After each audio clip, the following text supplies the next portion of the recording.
everyone, and welcome to the first ever Children's Rights in Early Years Network, CREA, first annual conference on listening to our youngest children perspectives from the UK. I'm just going to do a very brief introduction and we're going to crack on with what you're here for, which is the main presenters. So the Children's Rights in Early Years Network is a network run by myself, Dr. Jackie Tyree at Swansea University, and Anna Westall from Children in Wales. So we're your hosts for today. Any queries or questions, please do let us know. Just to let you know, if you are on Twitter, if you use social media, we do have a hashtag for the event. We are running this as a hybrid event, so we have colleagues online whose initials those in the rooms can see there. Hopefully, colleagues online, you can see us via this camera here that I'm waving at, and you can hear us. If you can't hear me and I'm waving and there's a problem, please let us know. Please do use our Twitter hashtag EY Voices. Other than that, I'm going to hand over to Anna to just talk you through a few practicalities. Thank you. Just a few housekeeping, both for people in the room and online. So all your microphones will be muted. If we could say, please keep it muted unless you're presenting. But we do want you to participate. So we have got a Q&A button at the top of your screen, and people in the room, you'll be able to shout your questions out. So please, as you're listening to the presenters, type in any questions that you've got, and we will do our best to put these to the presenters at the end of the session today. The event is going to be recorded and copies of the presentation will also be made available. And if any of the presenters mention any resources or any different things, we'll make sure that all this is circulated to you after the event today. So you can see we have a huge amount of speakers, so we've got a lot to get through. So we're going to do our best to keep within our time. And the agenda is as followed. So as we said, we have got quite a lot to get through today. So we're just going to spend kind of 15 minutes doing some introductions from ourselves, but also we're going to have presenters from Children in Wales, and we're also going to introduce you to a project that I'm involved in as well. And then we're going to have the sessions 1 till 3 between 1:25 and 2:30. We will then have a break for those that have joined us a little bit later in the room. At the back there is tea and coffee, so do help yourselves. We're more than happy for you to get up and go through and get a drink as and when you need. It will be there, but there will be further refreshments at 2:30.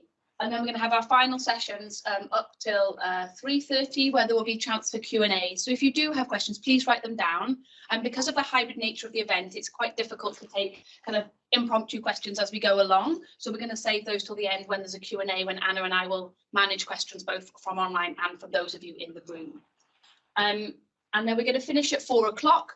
For those in the room, we do have a networking opportunity between 4 and 5, and some light refreshments will be available for that. So those in the room, it'd be more than we'd love for you to stay a little bit and have some nibbles and I think that's everything for today's agenda. So we're now going to move on to our first kind of introduction, if you like, and I'm going to introduce Paula Timms, who's from Children in Wales, and is going to tell you a little bit about herself and the organisation on this, the first event of their 30th anniversary for Children in Wales. So Anna will get your slides up momentarily, but if you want to come and stand over here, we'll very much, Jackie. Thank you, Paula. But the first thing to say is I'm in awe of the technical ability to run a hybrid session, because I think the default would have been one or the other for me. So well done. And hi to everybody at home. Can I get in the right place? Thanks very much. I'm really excited to be here. I was absolutely delighted. Anna and I are the early years champions in our organisation. Early years is at my heart. I've been working in the sector for almost 30 years. But I started off as a childminder from home, and I've worked in playgroups, I've run kids clubs, and I've worked in day nurseries and in early years education. I've jumped about a bit, couldn't quite find my fit, but absolutely early years will always be at my heart, and I truly believe we get it right in early years, it just follows through the rest of life. Having worked now with teenagers for a long time and then families, yeah, early years is probably the core place to be. As Jackie mentioned, it's Children in Wales' 30th anniversary. What that means for us and for you is that children's rights have been a big part of Welsh structures, I suppose, the way that we deliver in Wales for 30 years now almost. The UNCRC has been around 35 years, and human rights has been around about 75 years, to give a bit of context, but Children in Wales delivers children's rights in Wales. The other thing to point out to you is that if you want to know more about children's rights or more about our 30th anniversary, just check out our socials, and you can also apply to be members individually or with organisations. So just to sort of ground today, I wanted to just cover the basics in case it's new to you, that the UNCRC is an international treaty that outlines children's rights under 3 main umbrellas. So the right to provision, protection and participation.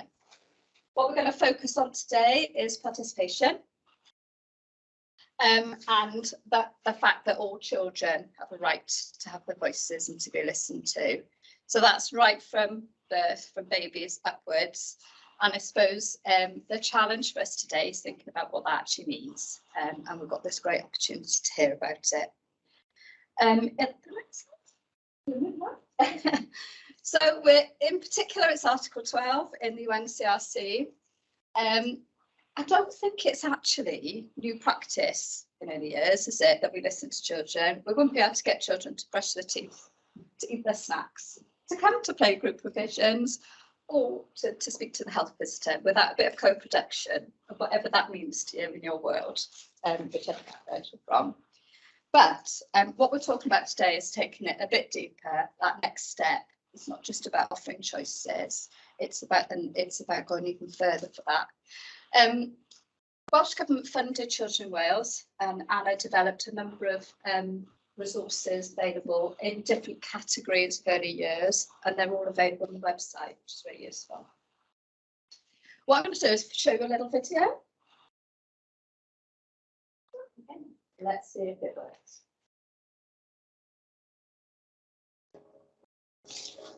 It's quite quiet.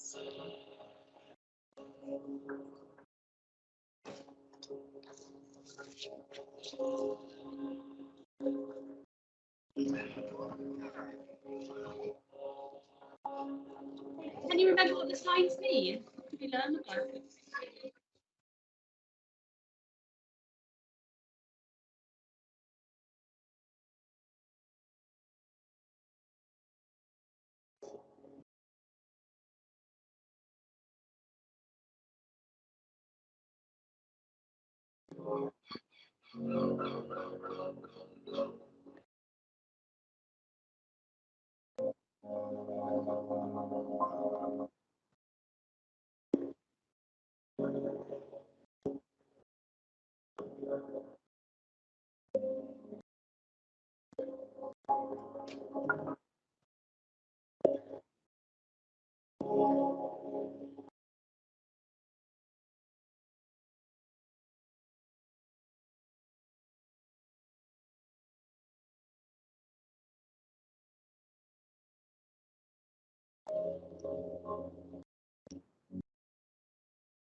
And that's just a small example of the many resources that Anna's developed that really show us about taking that next step.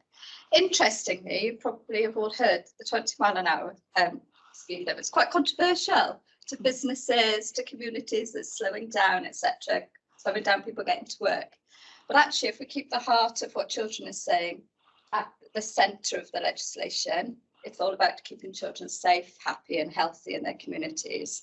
And I think that what that video does is demonstrate that if you're a policy official, having those voices at the heart of your work keeps you under that pressure, that's why you're doing it. It's not about the pressure of businesses. So I thought that was a quite nice example, really, taking it that step further. And who'd have thought that you could consult with children in playgroups about 20 mile an hour speed limit? And what threw me was that what I really liked was the fact that drawing about when it's busy, what that feels like to a child and young person. I can remember back in my early years days, an inspector once teaching me, you need to crawl around the room on your knees to really understand what it's like. And I've never lost that you know, walking into a youth provision with a screen where you can't actually speak to people, etc. So always put yourself in the eyes of the child is really important. So why is today so important? Children's rights is for all ages, from birth upwards. We need more awareness, we need more ambassadors, we need more champions. Traditional participation practice is in youth services, so we see all the time young people are consulted 11 plus. We do it ourselves all the time. That's what we're contracted to do. How do we do it in the early years more effectively? Engagement, co-production, providing choices and listening to children's voices is a key skills of early years, whether you're a nurse, an early years practitioner, a health visitor, school nurse. It's all key skills.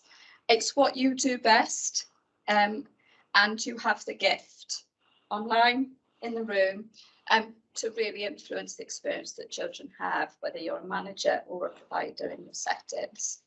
I just want to say a huge well done to the network and to Anna for the resources they've developed. They are absolutely awesome. There's also a particular children's rights training course in early years that Anna's developed, which I've attended, and it's really funded by Welsh Government free of charge. So please do take a look if you want more information. And then lastly, really enjoyed today. You know, it's a day to do something different. There's amazing perspectives from across the UK, lots of different ideas. People who are experts in this, me. So have a great event. Thank you very much.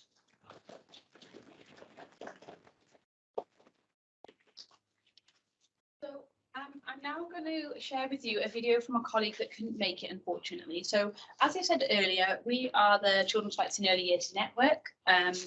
But I also work on other things, and in particular, I'm working on a project at the moment with colleagues across South Wales around children's participation in schools. And my colleague, Dr. Sarah Chicken, who couldn't make it, has done us a pre-recorded video to just tell us a little bit about this project that we're doing. So I'm just going to share that now so that everyone can just see a little bit of what else is going on. I should say before I put the video on, if anyone has any questions about this particular project, it is, as I said, it's separate to this event, it's separate to the network, but it covers very similar topics. Then please do contact me. I am one of the team members that work on this project, so feel free to get in touch if you have any further questions. I'm an academic at UWE Bristol. Sorry. Hi everyone, my name's Sarah Chicken. I'm an academic at UWE Bristol, and I am lucky enough to be the principal investigator on this ESRC funded project with a budget of just under £700,000. We have been working together as a team for quite a long time in this space, and this is a collaboration between UWE Bristol, Swansea University, Cardiff Metropolitan University, and also University of Wales, Trinity St David. And the people who are behind this collaboration can be seen here. So as I've said, I'm the principal investigator on the project, and I am also leading on a work package, and I will come back to that shortly. And I'm really lucky to be working with Dr. Jackie Tyriot, who's at Swansea University, who's also working on the second work package with me and the work package 4 lead. And we are also working with Dr. Alison Murphy, who is based at University of Wales, Trinity St David, who is leading on the work package, which is actually happening at the moment. And she's working with Professor Jane Williams from Swansea University and Dr. Jenny Clement, who is at Cardiff Metropolitan University. And then we are also working with Dr. Jane Waters-Davis, who's also mentoring the team, drawing on her expertise. And she is an associate professor at University of Wales, Trinity St David, and Jane is also leading on our 3rd work package. So what are we actually doing? Well, our project is entitled Embedding Children's Participatory Rights 5 to 7 in Pedagogical Practice in Lower Primary Classrooms in Wales. It's a bit of a mouthful, so we are shortening that in our comms and our social media and on our website to children's participation in schools. And if you're interested in our project, you can actually go to our website, and we'd actually ask you to do that and invite you to do that, to have a look around. and some of the resources that we have there. So why are we interested in this area? Well, we think that there's a gap between the policy ambition of the Welsh Government, which actually has been there for quite a long time now, and that commitment to children's rights within policy. But we think there's a gap between what is said and what we think may happen, particularly in terms of the research to evidence what is happening within classroom settings in relation to participatory pedagogies.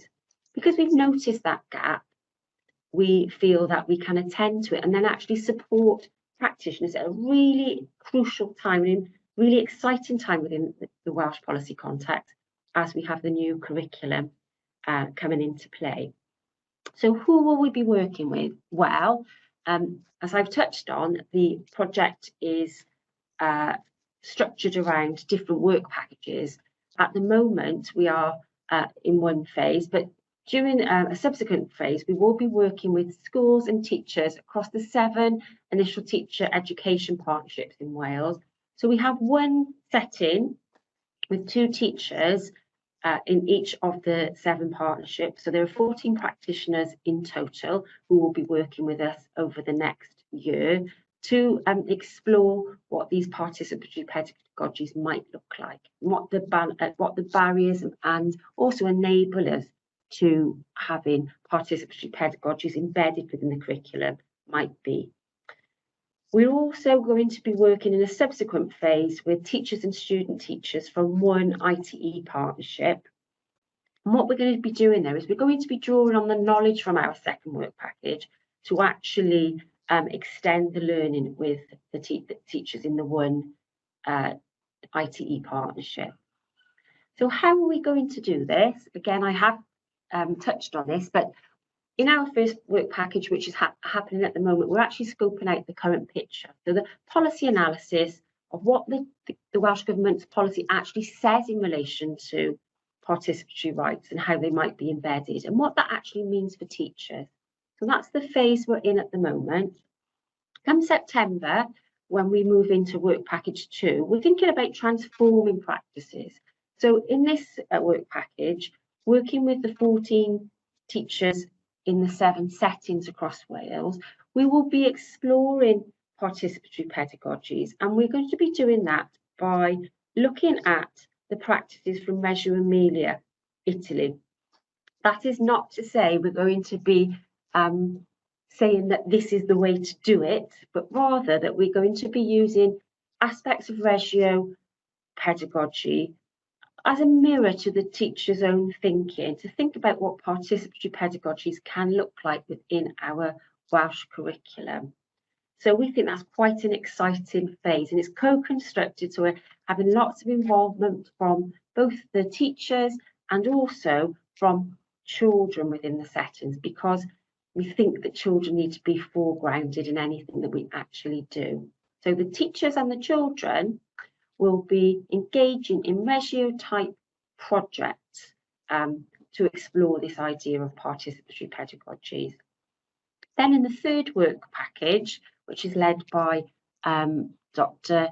Jane Waters-Davis, we will be working with one initial teacher education partnership that will be teachers, student teachers and teacher educators to further explore some of the ideas that we have noted in the second phase of our project.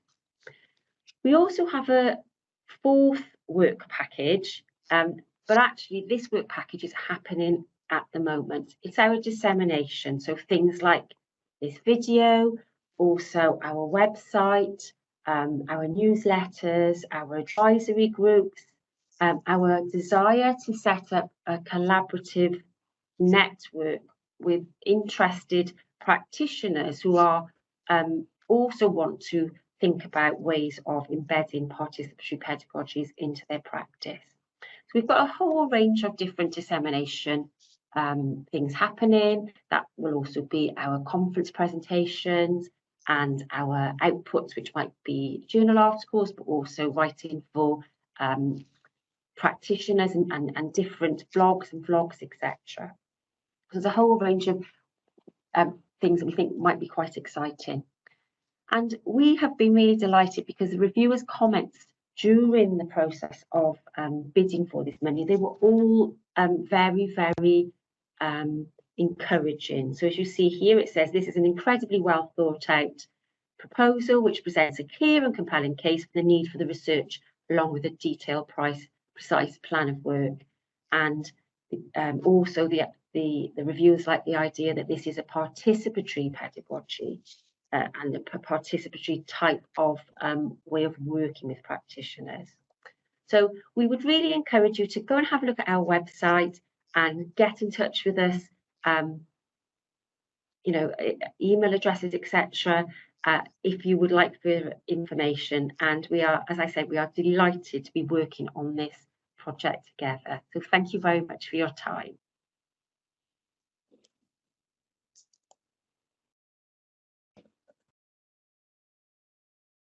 So thank you ever so much to Sarah for sending that in, but hopefully it gives you a snapshot of the work that we're doing on that other project, which, as I said, is not, we haven't got anything yet. We're at the very beginning of a research process.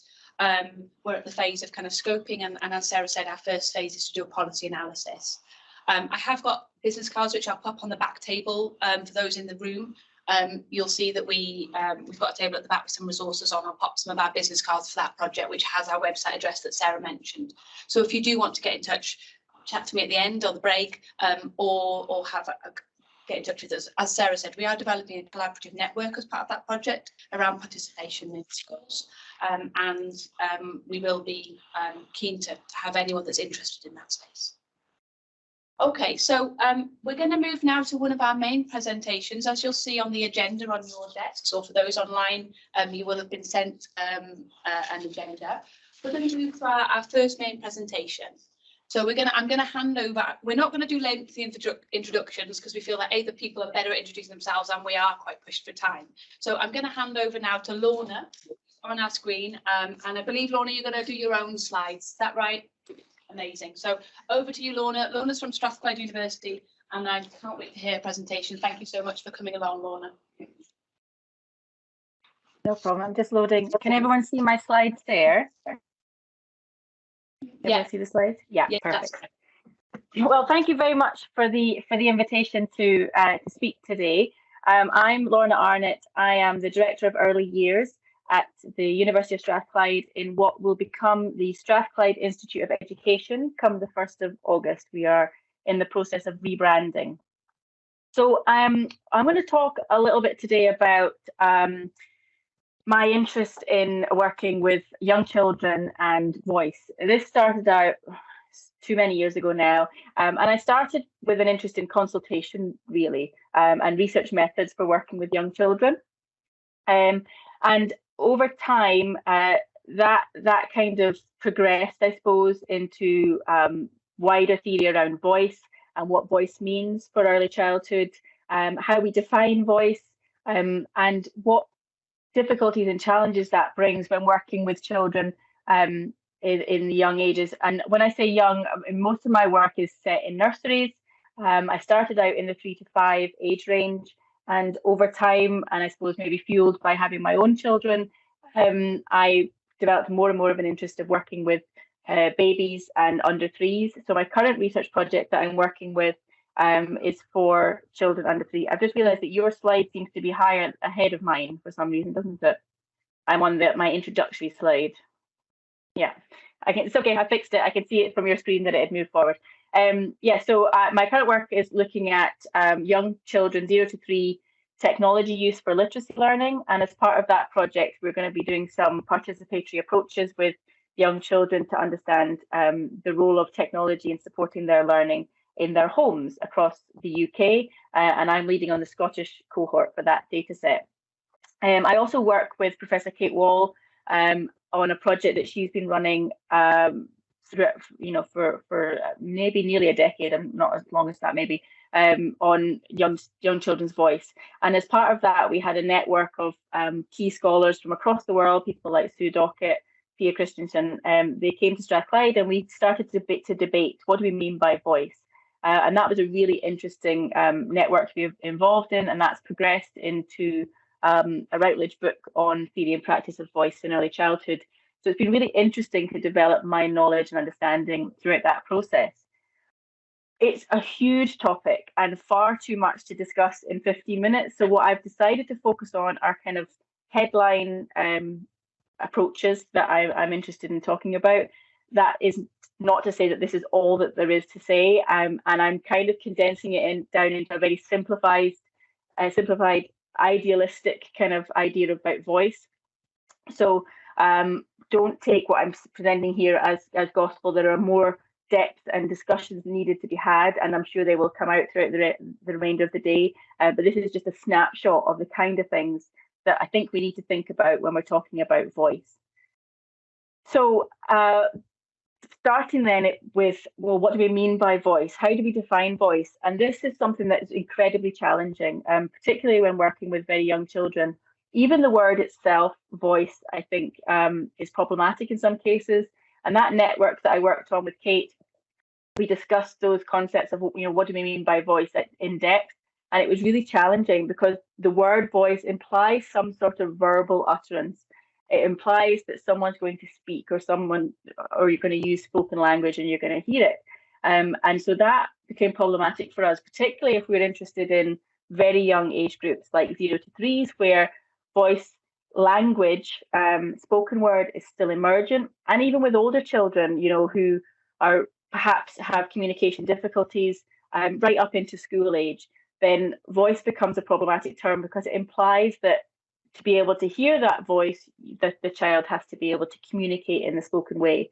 And that often leads to people out with the field, I suppose, perhaps assuming that voice work is not possible with anyone maybe under the age of 8, for example. And we know, of course, that voice work is definitely possible with children under the age of 8, but there are quite often times where you'll speak to people out with early childhood and they'll be quite surprised and shocked that we say we can understand children's perspectives or attempt to understand children's perspectives.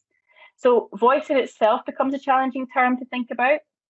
And even things like listening. Listening for me is also a challenging term because it implies a one-directional communication between a child and an adult, where the adult is absorbing, what the child is saying. Participation, again, it implies a role in the process, but I want to go beyond that. I want to think more about just their involvement in a project. We talked about, in Kate's project, we talked about maybe using the words understanding perspectives, but again, it creates this kind of illusion or this image of one person understanding another person's perspective and trying to gain that knowledge, which we felt that voice was much more than that. Voice is more than one adult hearing a child's perspective and taking it on board. It's a relational approach. It's a bi-directional relationship between the adult and the child.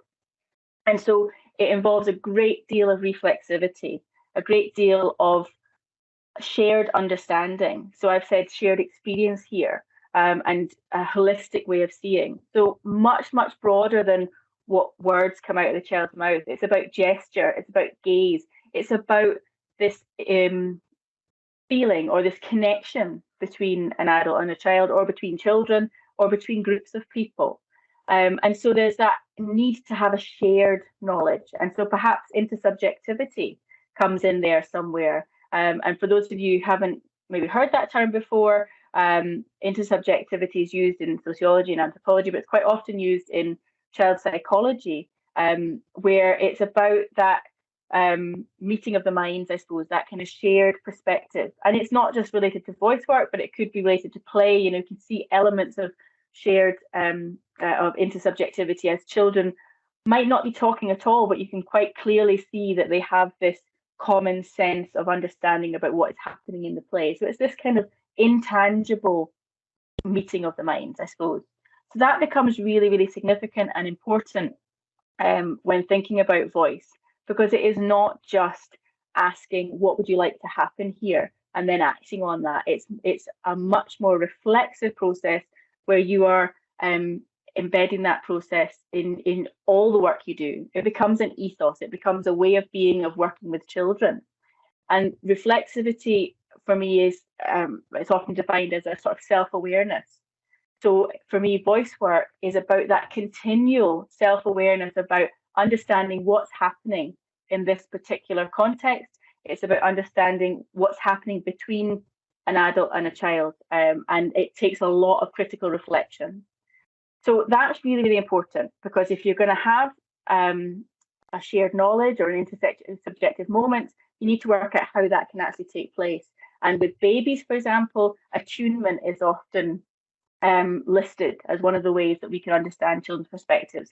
That tuning into a child's needs without the child necessarily verbally telling you what they need. So there's a sort of automatic reaction when you work with babies, that you read their body language, you read their cues, and some of them are really subtle cues, and sometimes a parent or a caregiver are the only people that kind of understand those cues, and that's because they have that intersubjective experience. And we know that babies can engage in that process. The work of Colwyn Trevathan, for example, talks about having that awareness from birth to be able to make that shared connection. But that does not mean that it's without challenge. We know, for example, that the world that we are born into is power-laden, and that adults have significant control over children's lives and children's worlds. So that makes understanding voice really, really tricky, because there's automatically a hierarchy in place between an adult and a child. Even when we're in scenarios where we think we're creating a child-led environment or a child-centered space, decisions have already been made in the background by adults to support that child-centered space. So although children appear on the face of it to have a lot of autonomy, that is within the confines and the security of the decisions that adults have made previously. So their world is still power-laden. And Marilyn Fleer once described it as an artificial world that children were entering into. Jordan in 1995 talked about how it was a world ready-made for children, a sort of artificial world that's ready-made for children to enter into. And that has implications for how we can engage in voice. Particularly if we want to talk about voice as this holistic seeing or shared experience in a much more holistic way. So we need to think about, well, how do we support and facilitate children who are typically marginalized in relation to adults to share their voice? And I don't like to say how do we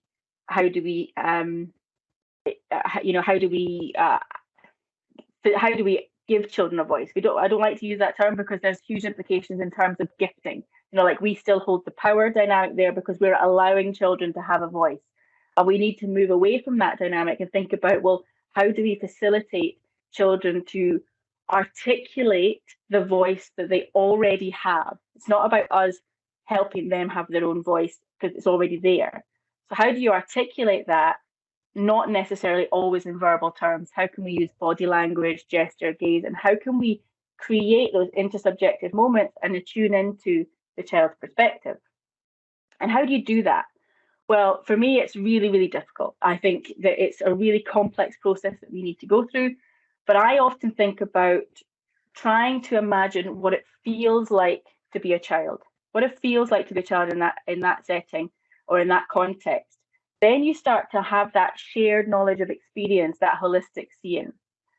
How do you step into this child's shoes and understand what they are experiencing? What are they going through in that process? And quite often when I'm working with my students, for example, I give them an example of children starting school and what I imagine it must feel like. Because I don't remember my first day of school. I don't have a very good memory in general. And I don't remember my first day of school. So I often reflect on what I think it must have felt like.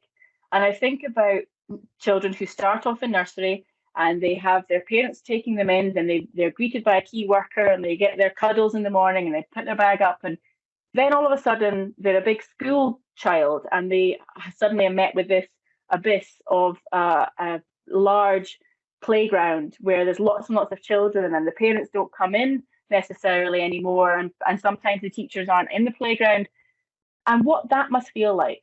And I reflect on, if I had a friend who said to me, come on, we'll go on a new adventure, we'll go somewhere we've never been before. Now, I've never been to China, I've never been to Mexico. So say they said, let's go to China or Mexico. We'll go and we'll have a great time and it'll be wonderful. We'll learn all new things. And we get there, and my friend, you know, we both arrive and I thought, oh, this is really interesting, but I don't understand the language. I don't understand the cultures, the norms, the ways of behaving and operating in this space. And then my friend suddenly said, right, okay, I'm off now. You'll be fine. I'll see you at the end of the day. Go and enjoy your day. I can imagine my heart would start to race. I can imagine tears might stream down my face. Panic would set in. And so often when I see children crying at school gates, for example, I reflect on that must be really difficult, because I can imagine if I was in a sort of equivalent scenario as an adult, I would be really upset. I would be really worried. So to understand that child's perspective, to understand their voice, even when they're not speaking, is about understanding what does it feel like to be in that scenario? What does it feel like to be a child here? So that then, for me, has implications for a culture of voice. Because if we're saying that to understand voice, we have to understand what it feels like to be a child in that scenario, then we cannot standardize. Voice cannot be standardized in that perspective. And cultures of voice are context specific, unique to the individuals, and even within a context. So you might have a culture of voice that is context wide, you know, like a setting wide, a school-based culture of voice, but then between individual teachers and children, the culture might vary and be different, because the intersubjective moments, that attunement is different between a particular adult and a particular child, or between children. So we cannot argue that voice is standardized and can be replicated. Across the world, we know that progress in terms of children's rights is very different in different contexts. And so voice work and facilitating children to articulate their voice is going to look different in different contexts because of the different cultural norms and ways of being in those particular settings.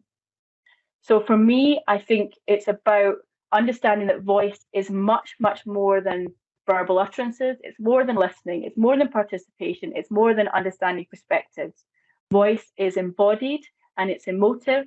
And when we understand that voice is a relational process, it's much easier to try and play with some of the power dynamics. Kate always says we can't get rid of the power between adult and children, but we can play with it.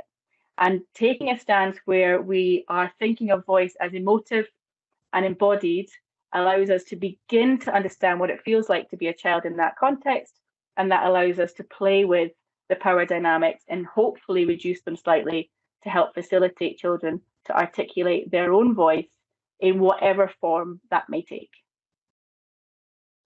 And that's Fee. I hope that was okay. Thank you ever so much. Thank you. Thank you, Lorna. Sorry, I had to whiz over and turn the microphone on so that you could hear the rapturous applause in the room. We aren't going to take any questions. I think I said at the start, but because of the time limits, we're gonna, if you can save your questions, do write them down, and we'll put them to everybody on our presenters. Unfortunately, apart from one, is able to stay at the end for a panel of questions. So anything for Lorna, just hold fire. I know there's a few in the chat, Lorna. If you do want to answer any questions in the chat online, feel free to do so. But in terms of our in the room questions, then we'll save those for the end. So we're going to pass over now to our second presenter of the day, Dr. Jane Waters-Davis. You've probably heard her name about 3 or 4 times already today. She's also involved in the other project that myself and Sarah Chicken, who I showed you the video of, are involved in. So Jane's going to talk to us about the capable child as a threshold concept for inclusion in ECEC. So Jane, are you good to go? You are on mute, I believe. Classic start. Yeah, classic. It has to be somebody, and it's me. Brilliant. Yes, I'm good to go. Thank you. Okay, thanks Jackie. Well, first of all, hello everybody, and delighted to see the numbers here, and it just demonstrates, doesn't it, the interest that there is in how we think about early childhood and how we think about participation and children's rights in early childhood. So welcome. I'm going to talk about basically some conjectures and some ideas that I've been working with a couple of colleagues, one named here. Myself and Natalie have published a chapter that I'm basically going to be talking to you about today, but also I've been working with these ideas with other colleagues, many of which that you've been introduced to today. I will speak quite quickly because I've got quite a lot to get through, and I'm really interested in your responses, but sadly can't stay for the panel at the end. So please do email me if you have any responses, and I will also keep an eye on the chat and try to respond to comments as well. So as an overview, if we move to the next slide, please, Anna. As an overview, I'm just going to give you a context, an issue that was raised from that context, a conjecture or some thinking about that issue, trying to understand the issue using some theory, and then another conjecture or set of ideas. And really, these are just prompts for professional reflection, I think. And I think Lorna gave us some really interesting ideas about professional reflection and positionality. And I'm hoping this presentation will do similar. So next slide, please, Anna. The chapter is in this book, edited by Carmel Conn and Alison Murphy, Inclusive Pedagogies for Early Years Education. And Natalie and I have a chapter in this book. I believe it may be available online as a particular chapter from the UWTSD repository. I can tell you about how to access that later on. Next slide, please, Anna. So the context for this conversation was a professional learning opportunity that myself and a group of colleagues were working with a group of preschool staff working in Flying Start. So Flying Start, as you know, is targeted early childhood education and care provided in areas identified as socioeconomically deprived. And the focus of this professional learning was how do we support curiosity and problem solving and concept development and higher order thinking in some of our youngest children. The programme was experiential, based around the concept of the capable child, a child able to explore, reason and think, whatever their age. And that was a fundamental assumption that we made as we went into this programme, and we made that explicit.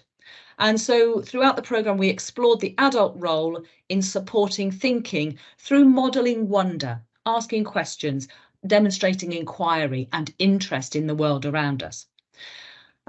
We evaluated this professional learning programme about 6 to 12 months after the implementation. And what I'm going to talk about today is the 10% of respondents that consistently reported a deficit view of the children in their care. Now, this is no criticism at all of those respondents. It's an observation that we wanted to unpack, and that's what we're trying to do here with you. So next slide, please, Anna. So these small minority of participants responded with the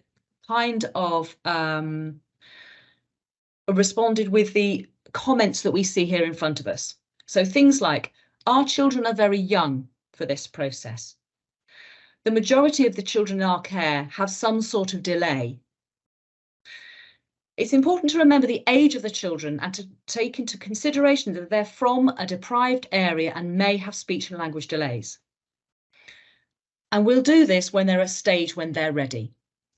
Now, all of these are, we all recognise these responses, and these are all justifiable professional responses. However, what underlies these responses seems to be a justification for withholding experiences from certain children because of perceptions about their deficiencies.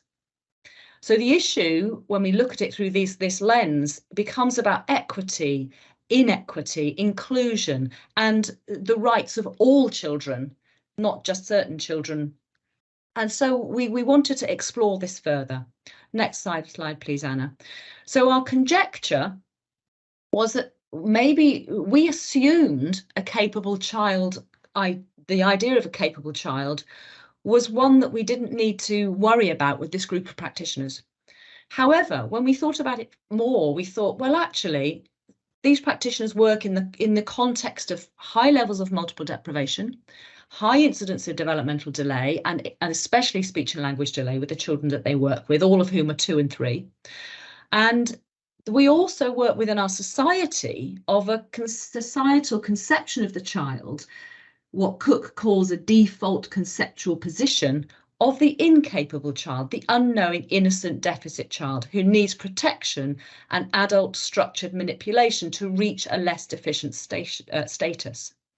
And we know from a lot of research, and I've got a references slide at the end for those of you who are interested, that the construction of the child is central to our pedagogic practice. It drives what we do and it drives our decision making in classroom or provision settings. So next slide, please, Anna.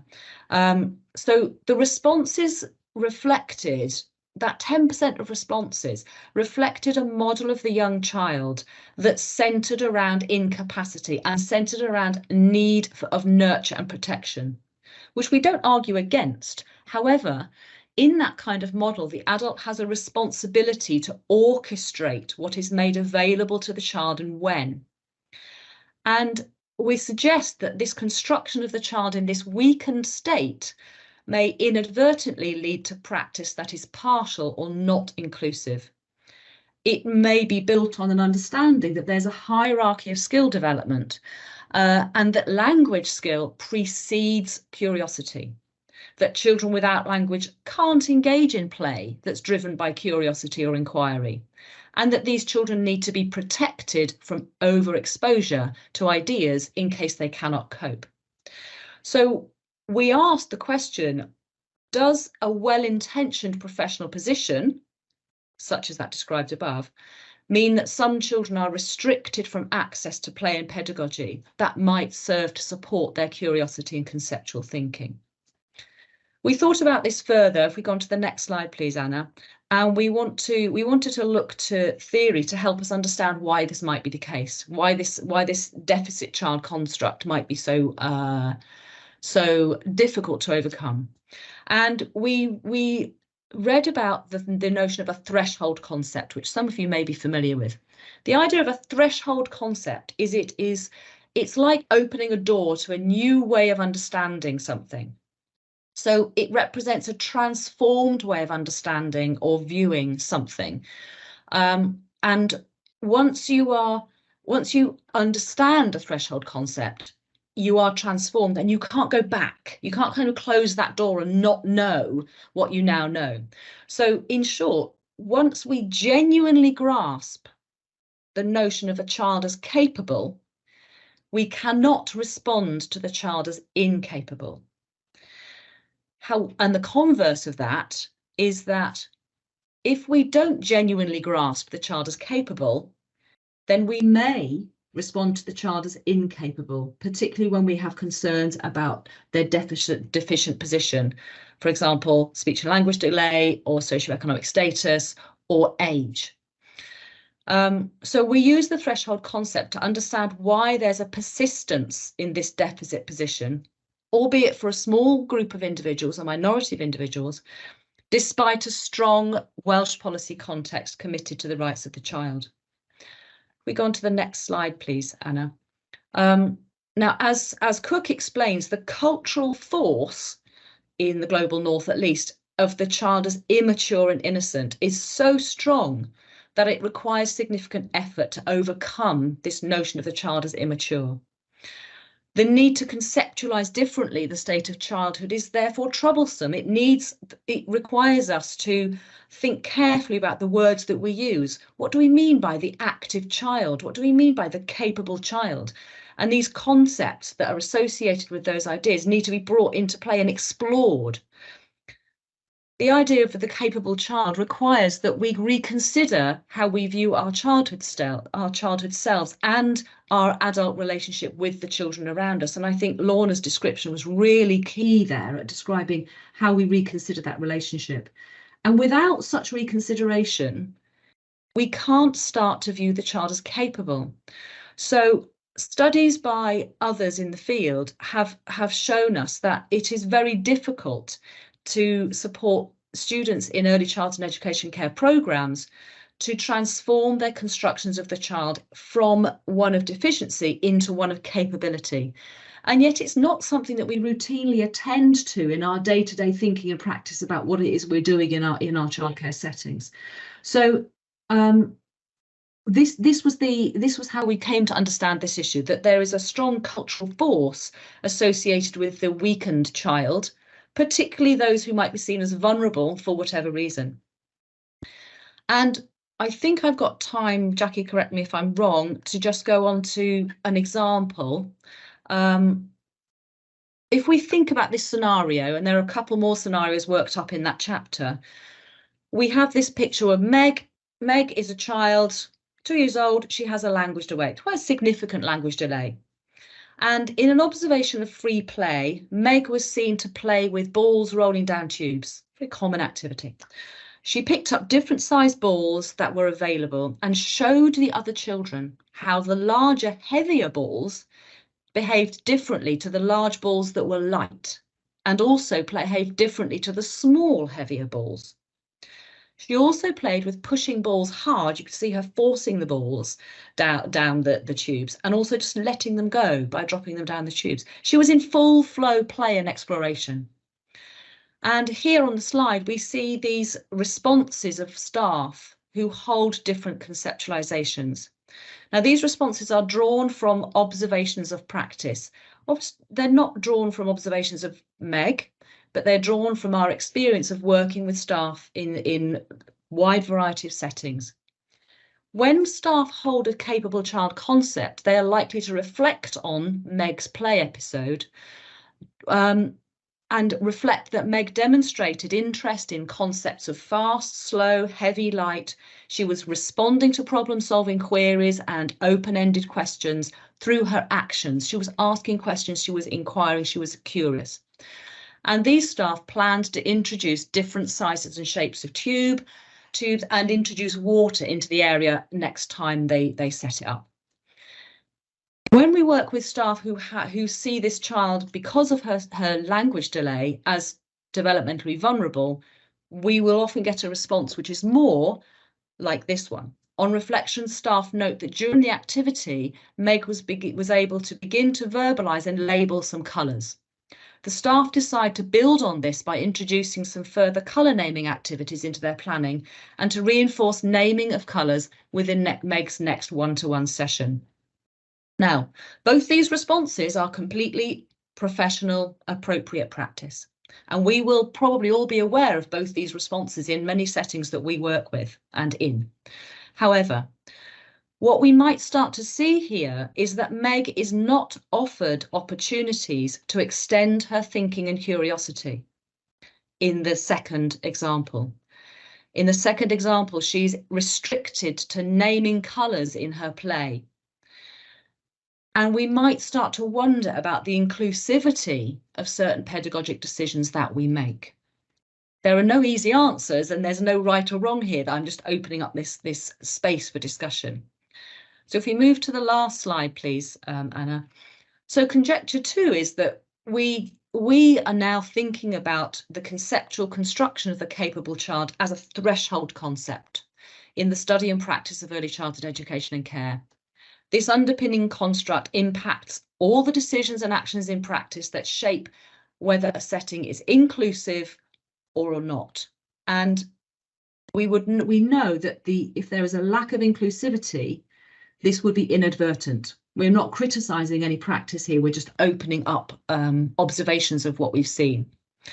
So our professional learning and professional preparation programmes for early childhood education and care need to attend to the construct of the capable child in a manner that genuinely challenges deficient notions and engages us with troublesome ideas. This is not an easy process. It takes time, it takes ongoing exposure to challenge, so that we challenge and move away from our societal default position, which is that children need care and nurture and to be looked after and cared for and protected. Of course, they need all that, but in order to learn, in order to be given all the opportunities that our learning environments provide, we need to ensure we are not responding to them in a way that restricts their opportunities. So that's me done, actually. The next slide, if we just pop that up there, is the references. And I think people have asked if slides are available. Yes, I believe they are being made available to you. So There you are. Thank you.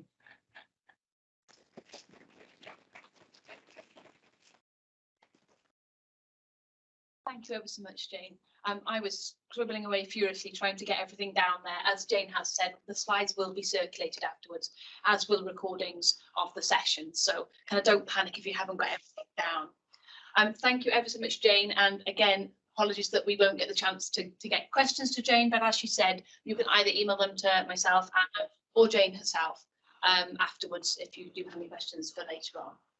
So we're now going to move on to our third speakers and our final one before we have a break. This is a slightly different presentation in that it's not an academic as our first two presenters were. We've now got three presenters who are coming to us again, contributions from Scotland, Ang McFadden, Catherine Masterson and Rona Matheson. And they're going to talk to us a little bit about what's happening in Scotland and some new guidance around listening to the voices of infants in Scotland. I am not an expert on this, so I'm not going to go any further than that. I'm going to leave them to introduce what they're doing and what's happening in Scotland. And I really look forward to learning about what is happening. And as I said, again, any questions, please write them down and get them back to them. So over to you. Hi, good afternoon. Well, that's been very inspiring so far. I'm Anne McFadden. Together, Kat and I co-chaired the Voice of the Infant Short Life Working Group at the Scottish Government, and Rona was part of that. Together, we're going to share some of our work that has been going on in Scotland round about the voice of the infant. I think we'll just introduce ourselves as we go along rather than all do it first. So I'll crack on because we've got quite a lot to get through. And of course, the starting point is really that babies have things to tell us. And together this afternoon, we're going to share what we've done to try to facilitate listening to the voices of infants in Scotland. Next slide, please, and play the video. Thank you very much.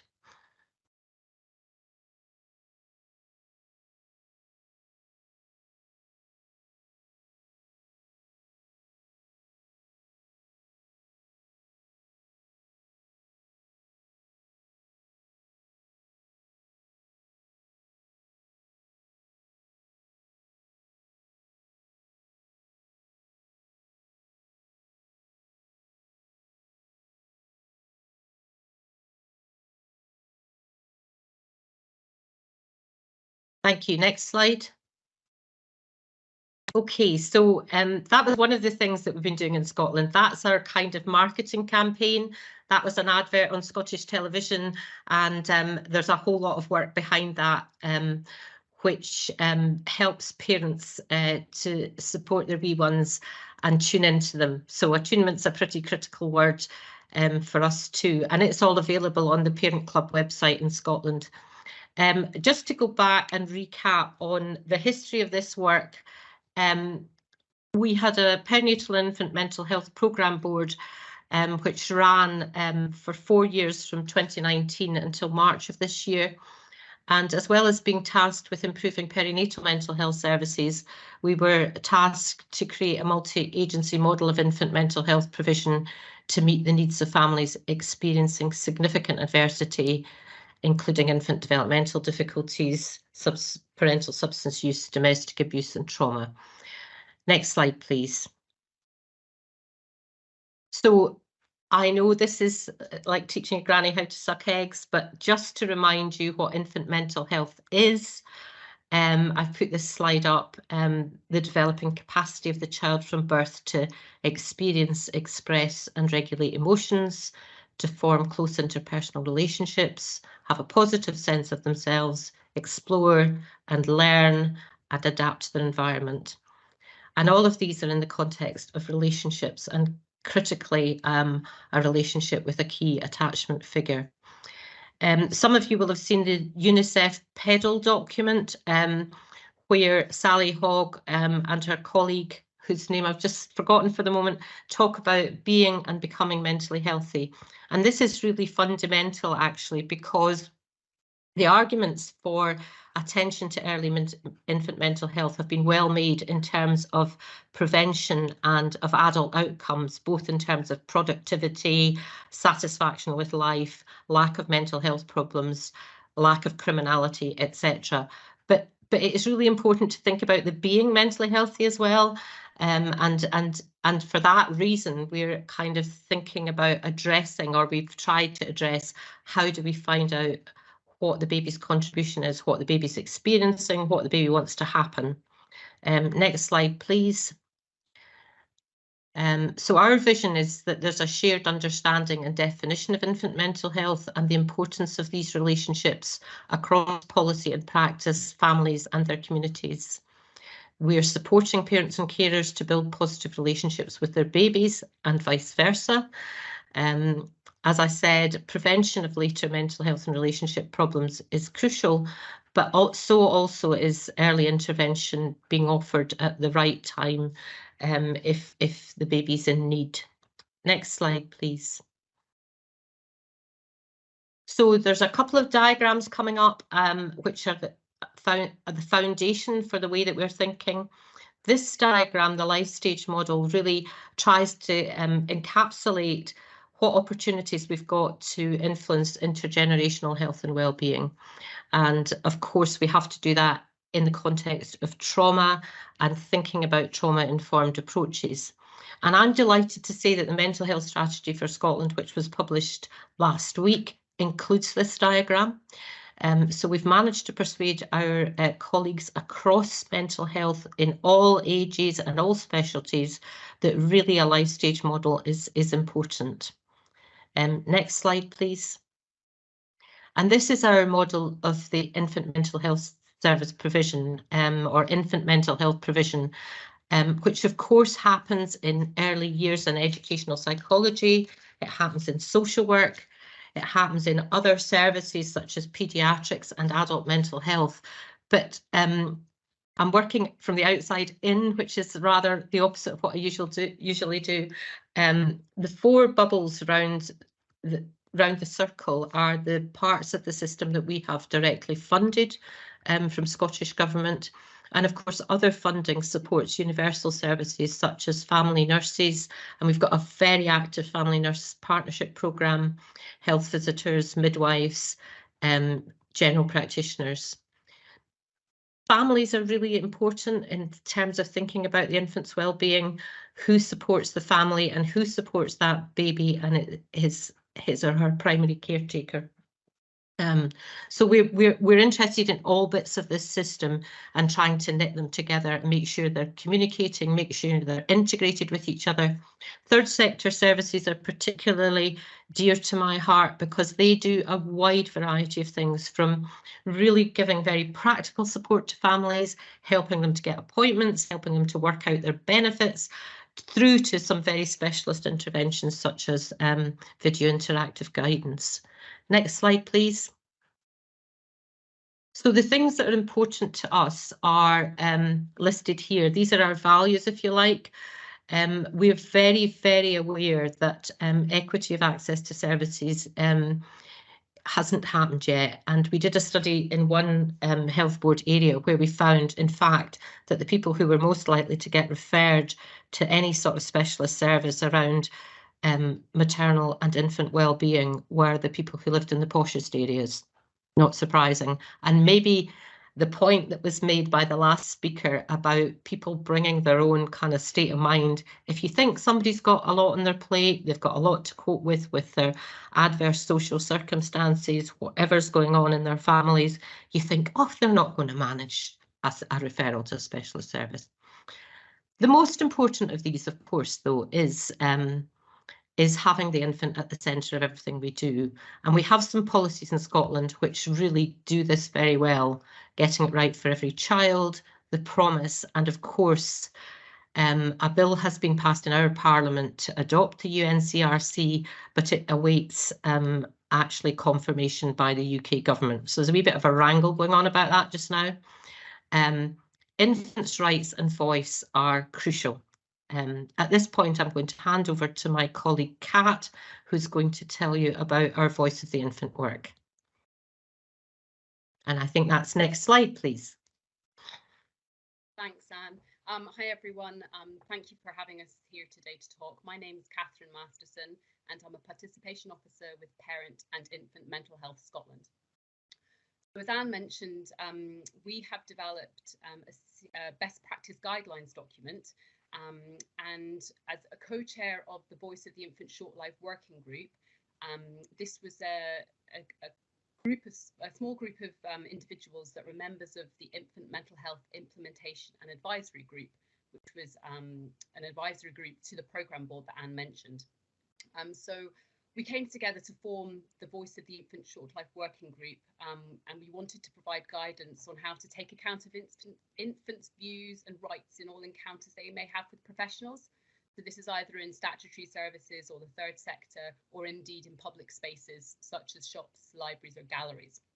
So we developed our model, which was called the Scottish Model of Infant Participation. And this is based on Laura Lundy's model of child participation, and it neatly addresses Article 12 of the UNCRC.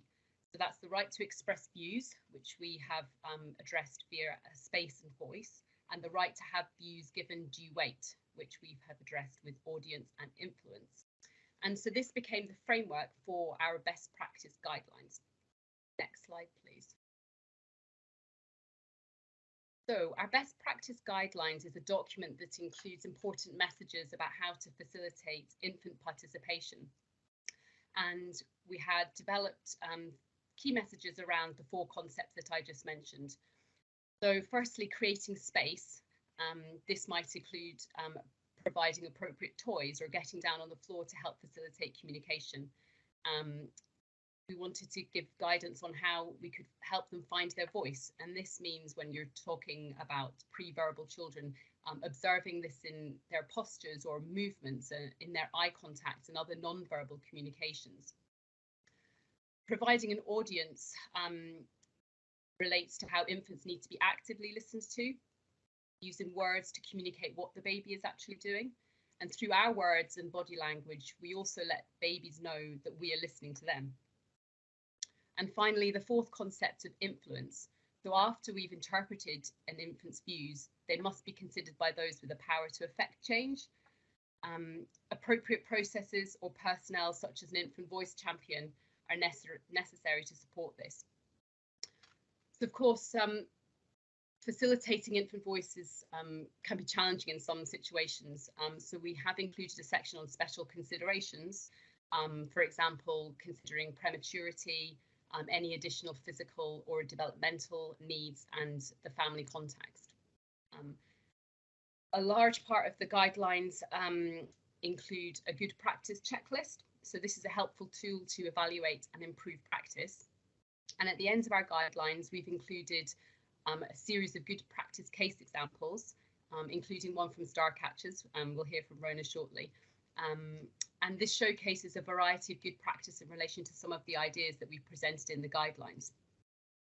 So it was a really thorough, co-produced piece of work with interested people in infant mental health and also clinicians in that space as well in Scotland. Can I have the next slide, please? So as part of our Short Life Working Group, we also co-produced our Infant Pledge. So this is a 1-page document and it's using simple language and it's from the baby's perspective, and it details what a baby can expect from the adults around them, such as I can expect I will be seen as a person with my own feelings and views, or I expect I will have safe, interesting places to play and learn and the help I need to do so. And we felt it was important to make this as accessible as possible, and we made it into a 1-page poster which we hope people will print off and put up in places welcoming babies. And the next slide, please. I think that's over to me, is it? Yeah, so as part of our Short Life Working Group, we also kicked off work to start an infant rights statement. So I'll pass over to Rona, who's leading on that from Starcatchers, and she'll tell you more about that. Thanks very much for listening. Thanks, Catherine. I'm Rona Matheson. I'm the Chief Exec of Starcatchers. We are Scotland's arts and early years organisation, and I was invited to be part of the working group, and was also invited to lead on the infant rights, the development of this infant rights statement, and this sits alongside the best practice guidance and the infant pledge as a sort of a trio of documents that are really rooting rights and voice of babies and very young children at the heart, and raising profile and awareness of that with professionals working with very young children in Scotland. And this is, from my perspective, a really important document to sit alongside the other two documents that have been created. This document is currently in progress, and we are working with colleagues at Scottish Government to develop it, and it will be shared once the UNCRC bill receives its royal assent, hopefully later on this year. As Anne mentioned, we're in this process of incorporating UNCRC into law, and what's happened is there's a much greater conversation around children's rights taking place in Scotland generally, but from our perspective and from my perspective, this is really ensuring that the rights of babies and very young children are being considered as part of that, because they are a group for whom their rights are very often overlooked, and that's very closely related to this idea around voice, because they don't have that sort of verbal language to enjoy their rights in the way that maybe older children do, and the sort of perception of vulnerability and dependency and the need for protection can sort of overshadow their ability to enjoy their rights. So the infant statement is designed as a tool for professionals to really get them to think about babies and young children as rights holders. The draft document is drawing from the UN Committee's general comment on the implementation of rights in early childhood, which is a document that gives further clarification as to how young children can access their rights, as well as giving context to UNCRC and what's happening in Scotland.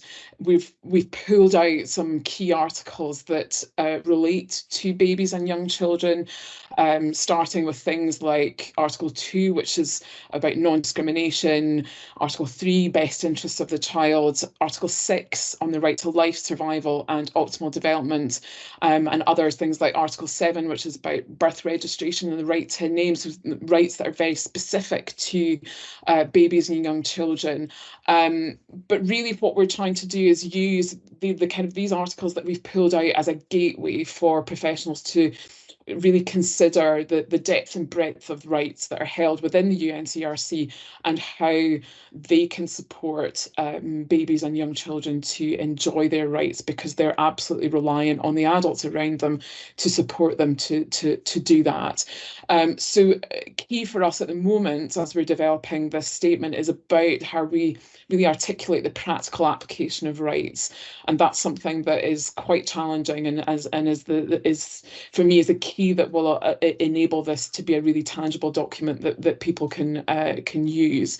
So hopefully we will be sharing this before the end of the year, and it will sit really beautifully alongside the best practice guidance and the infant pledge as a trio of documents for infants and rights. Next slide, please. So I'm also just going to touch on some other work that's going on in Scotland around voice and of babies. As I said, I'm the Chief Exec of Starcatchers, and we are an organisation that uses arts and creativity with babies and young children from birth to 5 years. And we've undertaken some research over the last year or so to explore rights-based approaches for participation using the arts for the birth to 3 years. Next slide, please. So a very brief overview of who we are. We have been around since 2006. We began as a pilot project, and we deliver work through 4 pillars of activity. So we run programmes of community engagement, looking at consistent contact between artists and very young children and their parents and carers. And those programmes are delivered in areas of deprivation in Scotland. We create theatre and dance productions and visual arts installations that we tour to venues and to community spaces across the country. We also offer training and development both for artists, but also the early learning and childcare workforce. And that's about building confidence and capacity and using arts and creativity. But we also connect to things like children's rights more broadly. We do training around schemas and things like that as well. And then the final pillar of our work is about advocacy, and particularly focusing around children's rights. And that's where this research sits. Next slide, please. Our work has really been rooted. We thought a lot about how you engage with babies and young children since the very beginning of Starcatchers, and we did develop these engagement signals, which we have been using for the last 15 or 16 years to understand how the artists that work with us are responding to the babies and young children that they are working with. So these engagement signals were developed by a team from the University of Strathclyde back in 2011, and we've been using those consistently ever since. Next slide, please. But the voice of the baby research that we've been undertaking most recently was seeded about 3 years ago, where we began to get a lot of requests from third sector organisations, childcare settings and others about how to do participation with babies. And that came at a time when the UNCRC bill was beginning to be developed, and there was an increasing conversation around participation with children. Even though we've been doing it in Scotland for a long time, there was an increase in discussion around that most recently. So for us, we had an existing approach around our engagement signals, but we also use other things like the Leuven scale and observations and other evaluation techniques to understand how we are doing our work and how we use the responses from the babies to inform the practice that's taking place. We had done some consultation for Scottish Government and for Creative Scotland. Generally, those were consultations with slightly older children, probably 3 and 4 year olds, as opposed to under 3s. So that sort of triggered a question in my mind about how we could be developing something that could inform kind of how we do consultation with babies and young children.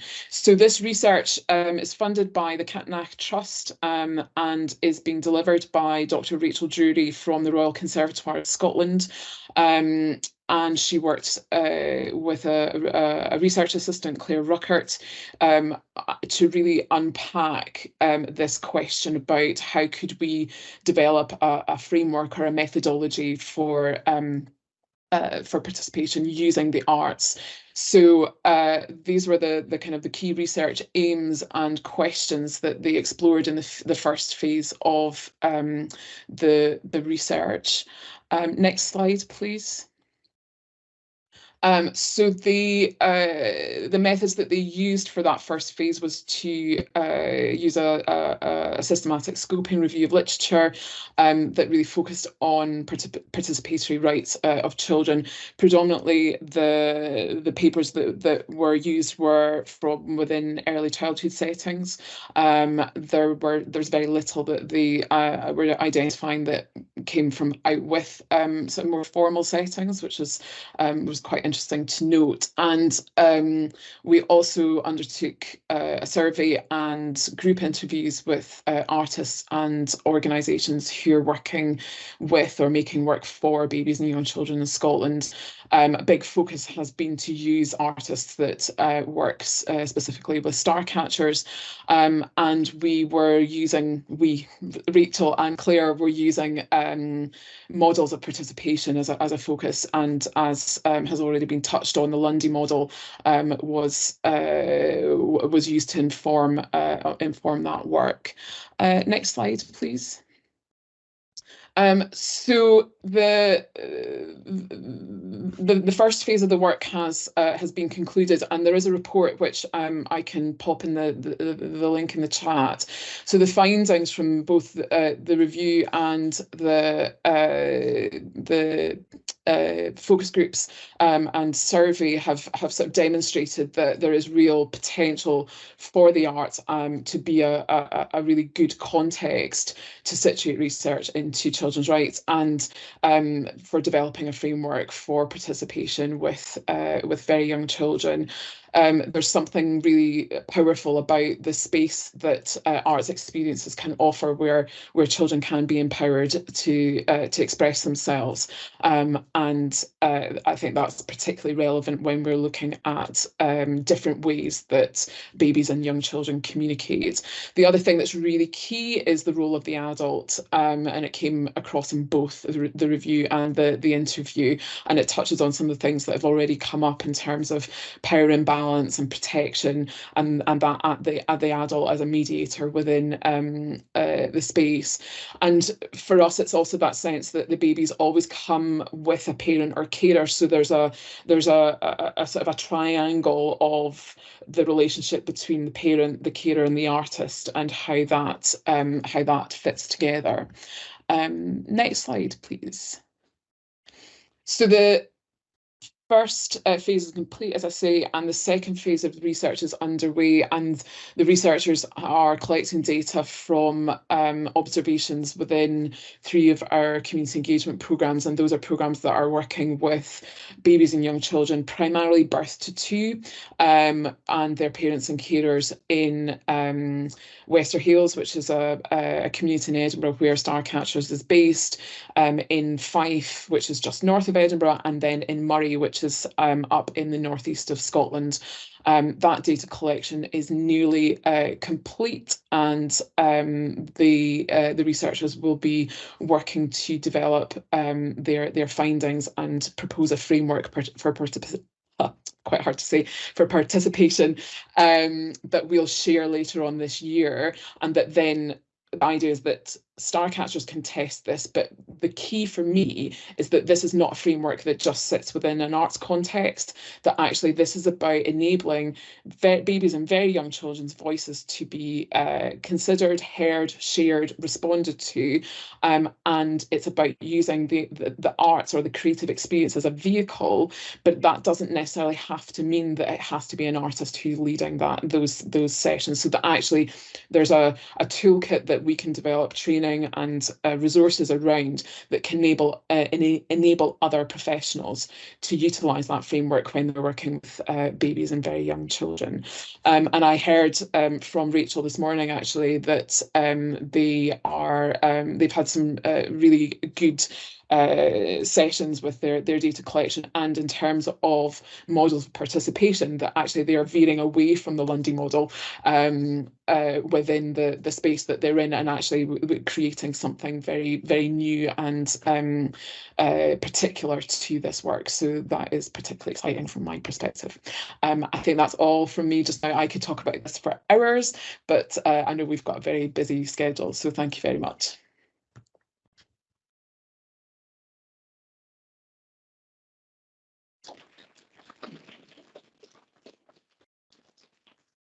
Thank you to all 3 of you for that mixed presentation, giving us so much information about the context in Scotland and what's happening both on the ground and policy. And it's very exciting moment to hear about new ideas of models and what that might look like. Do you know when those are coming out? We're not having questions really. Do you know what timescale we're looking at that? For our research? Yeah, September, end of September is I've got a hard deadline, so that's the plan. Great. Well, personally, from the Children's Rights and Early Years Network, we'd love to, have that fed in some ways into that network, which is obviously where this conference is coming from. So thank you, all 3 of you. I think you're all able to stay around for our later panel, so that if you want to answer anything in the chat, feel free, but otherwise we'll keep all our questions from the room till later. So thank you ever so much. We're going to move now to a break. I know for those online, they probably want a break from their screens, and those in the room probably gagging for a cup of tea. So we will have a half. I've not picked up my thingy, but I think we've got a half-hour break. I think Till 2:45. till 2:45. Sorry. So we've got a half-hour break till 2:45. There is tea and coffee over in the room behind. And if anyone needs it, toilets are just outside. There's also, if you want to stretch your legs, go and have a little stroll. Otherwise, thank you ever so much for being in the first half, and we'll start again at 2:45. Perfect. Why not? Welcome back. I hope everyone can see me. For some reason, I now can't see myself on that screen. Anna, can you see me on your screen? Don't quite know what I've done here. Bear with me, everybody. I'm hoping the people online can see me. I'm just gonna. I'm impressed that we've got this far without. I can see you. I can see you. Yeah. Oh, thank you. Thank you. Voice from the dark. Okay. We're just going to leave it like that then. Natalie, you're going to present without. So, thank you very much. Welcome back from our break. I hope everyone's feeling refreshed and revitalised for some more stimulating ideas and conversations. Without any further ado, I'm going to pass over to Natalie Canning from Open University, who's going to talk to us a bit about children's empowerment in play. Hi, it's really lovely to be here in person actually, rather than online. I know there's advantages of being online, but it's really nice to see people again, and that's great. I'm from the Open University. I'm part of the early childhood team there, but I'm also one of the co-directors of the Children's Research Centre at the OU. So I'm going to talk to you a little bit today about empowerment. And why that's really important and what it means for children's voice, but also for children's rights as well. And the point of empowerment is that it starts from the child. What can the child already do? And it's a little bit about changing the mindset of where you're at as a practitioner or as a professional. So every situation that you're looking at with children is what are they already doing? What are they interested in? And that's the starting point for them thinking about how they can be empowered by that experiences. Recognising their lived experiences, what they bring to play and where that's come from. So not just the experience they have in a nursery or in a childminding setting, but what they bring from home, how they interpret that in their play, what that means for that child, how they're working through those experiences through their play. Thinking about that layered approach to listening and to hearing children's voices as an adult looking in on a child playing. What are they doing within their environment? How are they using that environment? Who are the important people in children's lives and how are they expressed through their play? And those nature of interactions that children have with adults, but also with children and between children. And those spaces in between are important as well. So thinking about how we observe children doing something through an empowerment lens rather than recording what they've done or what they've achieved. So the empowerment framework is thinking about it just in a different way of how you might record what's happening for children and then reflecting on what that means for them. It's a process. So thinking about play as a process as well, and what happens when children in play have a bit of a choice. Talked about kind of those power relationships that Lorna talked about this morning, and they do exist, but within the environment of play, children do have an element of choice within what's provided by an adult or by a setting, by the environment. And then the choices that children make in those situations, how they follow their own interests, how they follow their own ideas, and what that means for them is really important. And that's kind of the basis of thinking about empowerment.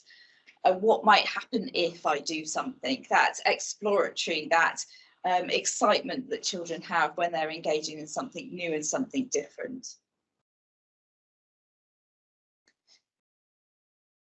Empowerment framework comes from social phenomenology. And it links really well with that, because when I'm observing a child play or you're observing a child play, we both see different things, because we come with our own experiences from our past and from our lived experiences. They're completely different. So what we see is going to be different when we look at a child, and that's really subjective. And that's okay to be subjective. It's all right to see different things. And actually, it gives us a really rich basis for what we're thinking about when we're observing children and thinking about the experiences that children are having in lots of different situations. Focusing on those layered experiences and interactions in those social and child-led spaces.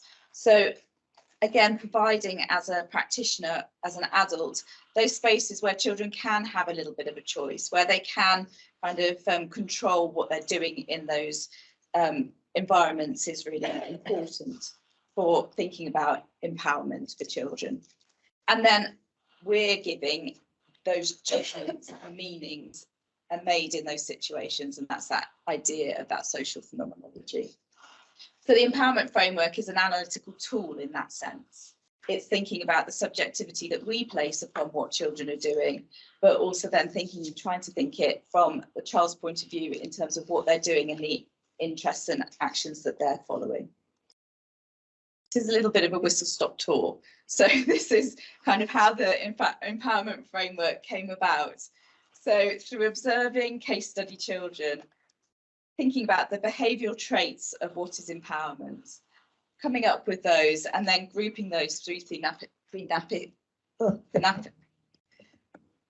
analysis, I can't say it, and then grouping them and then thinking about three kind of big ideas in that participation that children have within their play, the ownership that they have over the space and place within their play, and the voice that they have within those play situations. And the empowerment framework came about really from looking at play where it was child-child play, so no adult involvement. And actually that in the research that supports this, that was quite hard to find, because there's always some kind of adult interaction or some kind of adult that wants to get involved in that process. So finding those situations where it was just children playing on a social basis, sometimes it's quite difficult to do, and we need to provide more of those opportunities, I think, for children. Okay. So from the empowerment framework, then thinking about what kind of things as an adult could we think about to support understanding what's happening to children in the process of their play. So in terms of participation, where's the child positioning themselves within the play? How are they negotiating with others? How is the child taking part in the play? And then these kind of questions form the basis for observations that form the observations of thinking about an empowerment framework. This is kind of a start of the research of using the empowerment framework in practice. So a group of childminders and a nursery, and looking then at different types of play and using the empowerment framework to make observations based on that. And this is the kind of data that was collected from that. So the supporting evidence is important because it acts as a tool to be able to reflect on that at a later date. So either video observation or notes or photographs, or asking children to take photographs of what's important to them as well. You have the slides so you can come back to this later. But then from that, thinking about how do you develop an observation based around empowerment. So here you've got childminders thinking about voice as the main area that they want to concentrate on. And they're in a home setting and they've created a den under a table with a blanket over the top, and they're talking about what is it about being in the dark? Are they scared of being in the dark, and what does that feel like? So the question is, how is the child expressing their views? And the practitioner has written sort of a narrative account of what's happening for those children. And then how is the child showing their preferences? They're staying close together, they're lying down under the table, they seem relaxed, they're talking quietly together. They've created their own space, so there's no other distractions around them. They're feeling that they want to be hidden and alone. And from that, then thinking about what supporting evidence there might be. In this case, it didn't seem appropriate to have any supporting evidence because it was a real intimate moment between those two children. And then having a reflection from the practitioner, from the childminder. She knows these children really, really well. And although the way that they're together in the den is not new, I haven't heard them talk about such serious things before. So it's about having an opportunity as a practitioner and as a professional to think about the way in which children are playing, but also how that's empowering them to express their views, to have a voice between them, but how that might influence you as a practitioner to think about what's happening for those children and what that might mean for them. This is an example of ownership. To be empowered, you don't actually have to have all three of these big things: participation, ownership, and voice. You can have one. And one of the great things about the framework is that you can choose which area you want to focus on as a practitioner, as a parent as well. So it enables these things to be shared with parents to see whether they have seen similar things in their at home and in different play situations for their children. And so this one focuses on the ownership, and the questions are obviously different for the different areas, but they're in an outside area in the woodland, and they're going across the stepping stones. And what does that mean in terms of their ownership of the play? How are they interacting with their environment, with their space? How are they thinking about taking those turns with each other? How are they kind of doing things differently, so they might not all step across in the same way at the same time? And then how are the children using their skills that they already have to incorporate that into their play? So the reflection there is Josh isn't usually as decisive as he seems to be when he was stepping on the logs. He's happy to go along usually with everybody else and to do that, but actually he was taking a bit more of a lead in this situation, and he seems really motivated to want to do that. And this is one from participation. And the participation in the sense that it's not always about being involved in the play at a high level. It can be, as in this case, where a child is on the edge of that play and wanting to go into it. She wants to join in with the play on the swings, but she's not quite sure how she can just make that initial inroad into that play situation and to join in with the other children. And that's all about how she negotiates that sort of play space from herself, from within, but also how what that means for her going forward into perhaps other play situations. And so then thinking about from a professional point of view and from practice, what's that going to mean for that practitioner when they've seen that they've observed that kind of behaviour of Sasha? What are they going to do next to support her in doing other play activities, in joining in other groups with other children? And does it matter if she is able to join in or not join in? What does that mean for that child on that individual basis?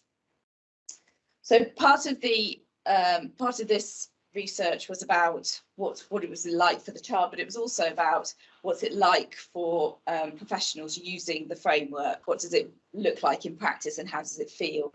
And that was supported by kind of reflections on that. And the change of focus from just recording what children can do against the early years framework or a curriculum to thinking about what they're actually doing in the process of their play, in the process of that learning, and what that means for that child and how that then empowers them, was quite a mind shift for quite a lot of them. So the findings were that the environment, the physical and emotional space, affords children those opportunities to engage in the space on their own terms, and really allowing children to have that space and opportunity and time to do that. Embracing that subjectivity, knowing children, defining those narratives, and also supporting that layered approach. Having the time to allow children to play and understanding what's happening through the process of play for children.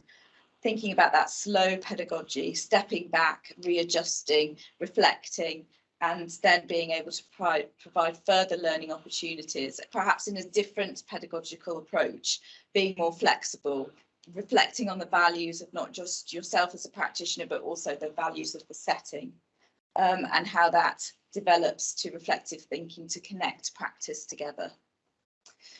The empowerment framework now is part of Interactive Learning Diary, so it's available on an app which enables practitioners and parents and to be able to work with the empowerment framework, not on a paper basis, on a kind of an interactive way where you can drop down, add your comments through an iPad or whatever, add the evidence to the child's record, and that's all very technical. But if you contact the Interactive Learning Diary, they will talk you through it and also give free trials on how it can be used. And also there's some training videos there on the links provided.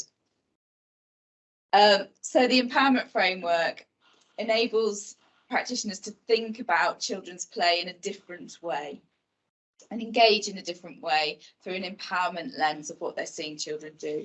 So emphasising what children can do, having a positive approach to their everyday interactions, changing the way that children are observed, thinking about what's important for that child and championing that in what they're doing, really valuing what children do within their play, but then also using that as a basis to provide further learning opportunities for them, leading to new ways of working and re-evaluating own practice.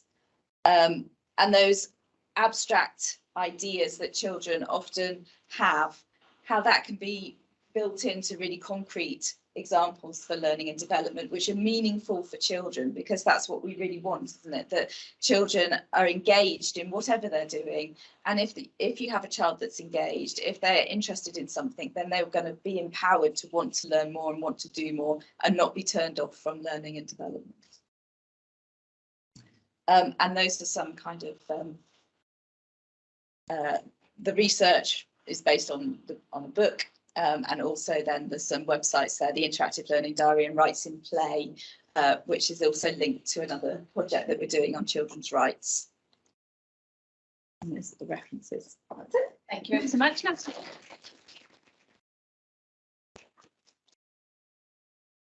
Thank you. Some really interesting things there, and I'm trying to map my mind around all the different terminology and concepts that feed into the idea of empowerment within the framework. And I think the practical reading there, I know there's been questions online as we've been going through around where we find out more, so we'll pop those links online. Obviously the people in the room have kind of seen what's there. But thank you ever so much, Natalie. Another really interesting contribution. So on to our final presentation of this afternoon. I'm going to welcome Dawn to talk about what she really thinks of Sitting Straight, Golden Time and reward charts, although I suspect that's what a child really thinks of those things.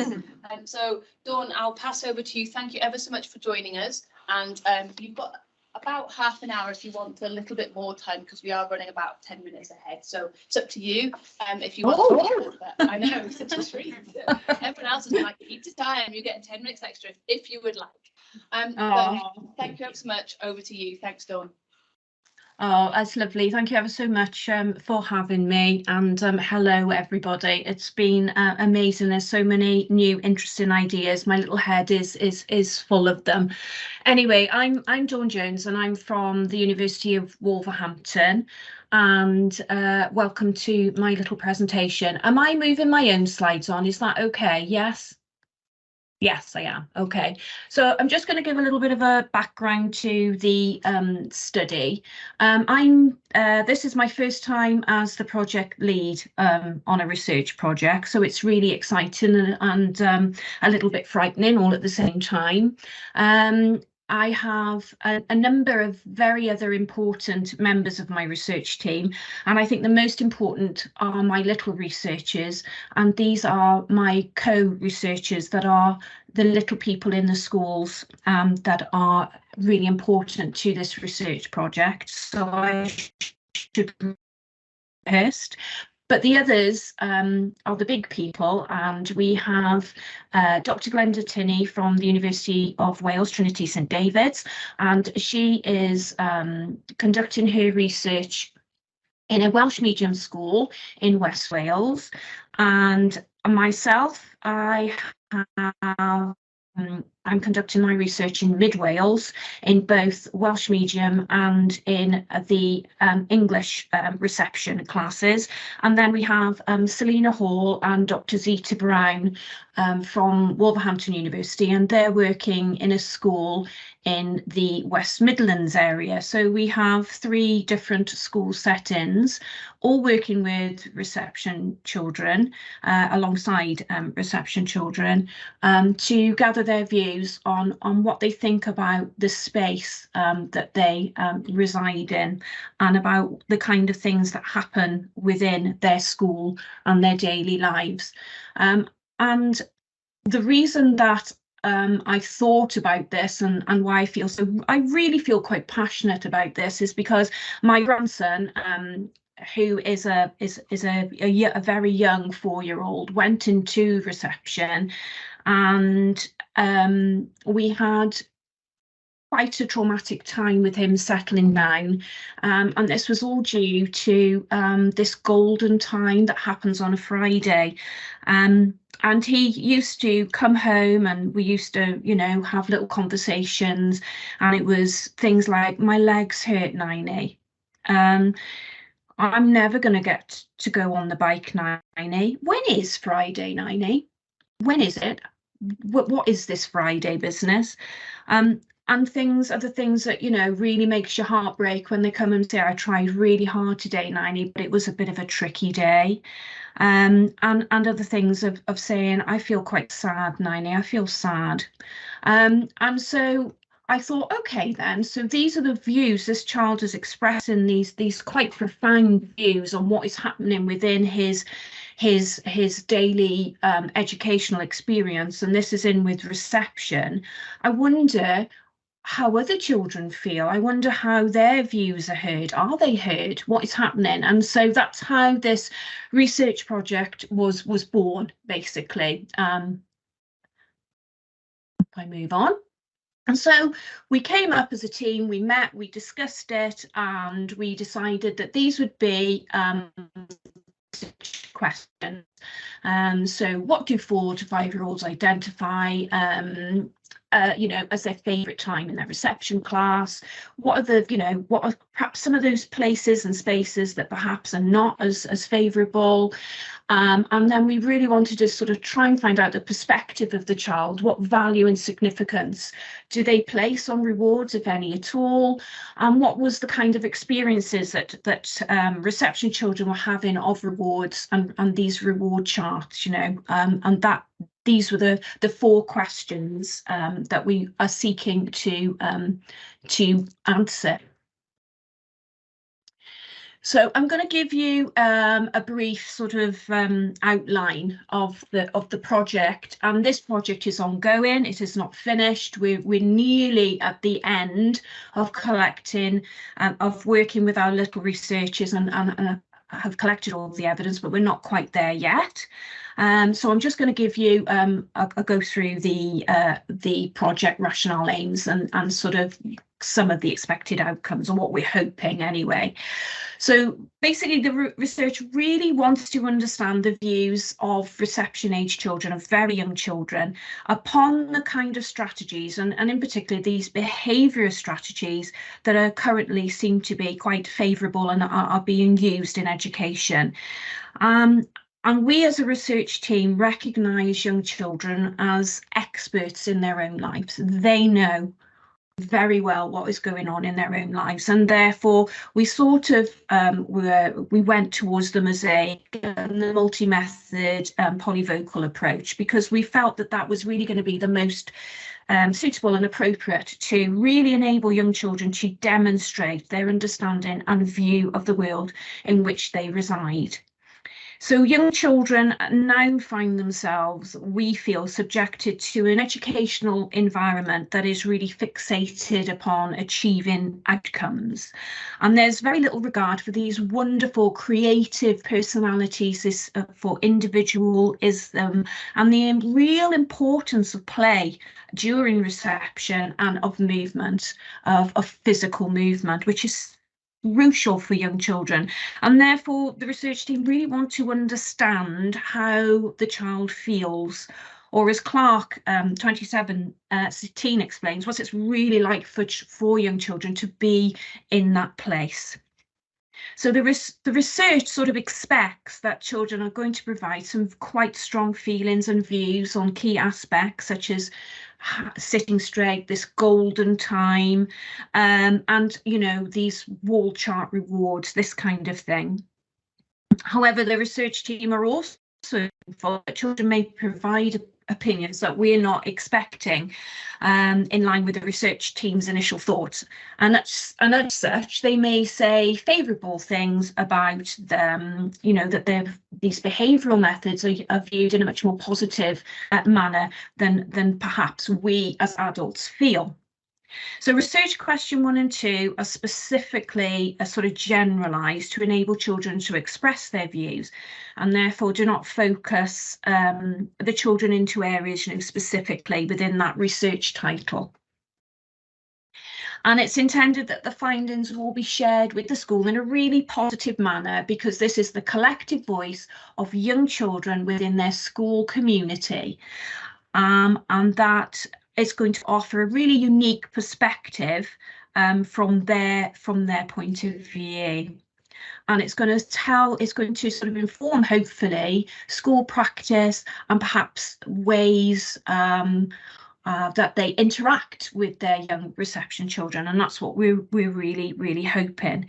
And obviously we're hoping to continue to disseminate our research finding and share them far and wide with as many people that will listen to them. And as I've already said, the methodological approach, I can't speak now, I'm so nervous, sorry, is that it's going to use the mosaic approach, which is the multi-method approach, along with a qualitative sort of interpretation of the young children's personal and collective narratives. And as I said, we really felt the design of it was because we really wanted to acknowledge children as being these experts in their own lives. And that's why we've chosen the polyvocal approach. And the research design recognises that the process will enable young children to be viewed as very active agents and experts, and have equal power relations with the adult researchers. And it's very much, we're taking the approach and trying really, really hard to get this right. We are working alongside, they are our little researchers, they are our co-researchers, and they're supporting the United Nations Convention on the Rights of the Child and that participation of children. And what's really important is that how we listen, how we then take what these children are telling us, and they are telling us very clearly what they like and what they do not like, and how then we make use of that in a really positive way, to perhaps change the way that we think of reception education as we move forward, which is really important to me, particularly. So phase 1. So instead of me rambling on here incoherently, I'm going to share you some of phase 1. So phase 1 is basically taken from well, it's Dr. Helen Linden, who her PhD thesis, and she used the circle configuration idea, whereas in the middle, children place drawings and of their most favourite things in school or in their place, and as the circles go out, they become, these are the things that perhaps they don't like as much. And so this is just a little example of what we have here. So we have let me have a look here. Somebody loves the rain because it gives water. They like learning about flowers and butterflies, but they don't like walking, and they don't like sitting on the mat because it's boring, and they don't like spelling. So, you know, this was the first phase of our research, was that we, after sort of getting to know the children really well, we spent at least 2 weeks going into the school and doing activities with the children to get to know them, so that they felt comfortable with us, and also so that I feel, which is really important, is that we could get to know them and know the signs of perhaps when they might not want to take part in research. And we had a system where we were going to use a smiley face that said, yes, I'm okay to leave my activity and come and do what you would like me to do. Or we had a thumbs down, where it was saying, well, actually, I don't want to do that today because I'm really busy and I'm really interested in what I'm doing. But what we have found is that children have built the relationship with us where they feel quite able to tell us when they don't want to come away from what they're doing, which is an excellent way forward. And we also have I don't like sitting on the mat because it's boring. We had quite a lot of that. I don't like walking, and I don't like spellings, but I do like siarad Cymraeg. I like speaking Welsh. I like playing with toys in class. I like my teachers, which is just lovely. And I like being in school with my friends. So we have some more ideas there. And then we have some other drawings, and this child was that I don't really like shouting in class. I don't like a lot of noise. I like sitting on the mat. So we had somebody who likes sitting on the mat. And this is a bit upside down. I don't know why. I like playing with the, I don't know what that says. But yes, so you can see the general idea here. From the children. So this is, everybody went out, we had a big discussion as a research team. We asked each other how we'd go about this. We very carefully thought about how we would ask children, because we didn't want to influence them in what they perhaps didn't like as much. So we very much asked them, you know, what was it that you like about your school and your classroom? And then perhaps, is there some things that perhaps you don't like, and you might like to pop those down and put them on the outside of your circle. So we tried to use sort of a cohesive approach in the 3 different schools to see what young children would tell us. And then the best one was the cameras. They all had little cameras, and working in small groups, we as researchers with our little researchers, the children all had a camera with a little SD card, and they all went out, and they went outside, inside, they could go all over the school. And we said, please go and take photos of all your favourite things that you love about your school, about your classroom. And then we said to them, and also you can perhaps take some pictures of things perhaps that you're not that fond of, or things that you think, oh, I wonder why I do those things. And so I've got a little selection of pictures to show you from a child age 4 years 9 months and named as Ladybird. Now, these potatoes were particularly important. These figured in the concentric circle drawings, and the child went out and watered these and wanted to take care of them. They were also in a courtyard area, which all of the children photographed and were really, really fond of. This space was the junior yard. It's in a rural area, and there is a large outdoor space with trees and grass area.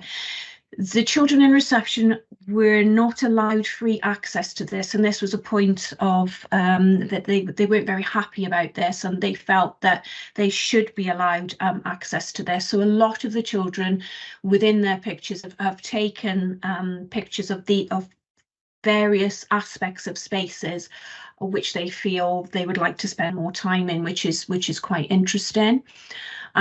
This was, oh my goodness, a piece of rubbish. This was not something that was acceptable to them, and we had to pick that up and put it away. They were quite unhappy that there was rubbish within their school environment.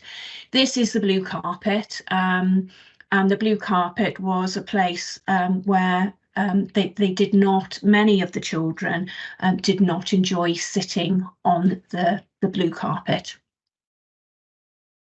So coming towards phase 3, what will happen is all of the children that are our little researchers will all have a little black book, a photo album, and in there will be all of the work, all of their pictures that they have completed.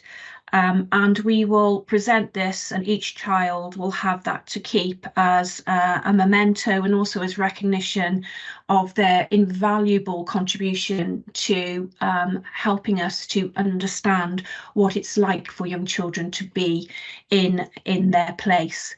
And we will talk to them, and we will video this discussion, and they will then talk us through why they like certain places and perhaps why they don't like other places, so that we can have further understanding and really try to elicit that voice from them. And that's the last phase of the research, really, as in the data collection, and that's what we're all busy doing at the moment. We're going to meet, I think it is, at the end of this week to sort of discuss sort of a cohesive questioning, so that we're not leading. We're trying very carefully not to lead through our questions. So we'll do that before we then go out and do this with our little researchers. And then obviously with any research project, the next thing will be for us to meet and to analyse and to discuss and to write up, and hopefully to, as I said before, to disseminate this as far and wide, and as you know, and to share it with as many people that will listen to us. And what we're really hoping is we will meet with each school, we will meet with parents, with our little researchers, with the teachers, and we will share and answer any questions, and we will then present a book to each school of all different pictures, because for some children whose parents did not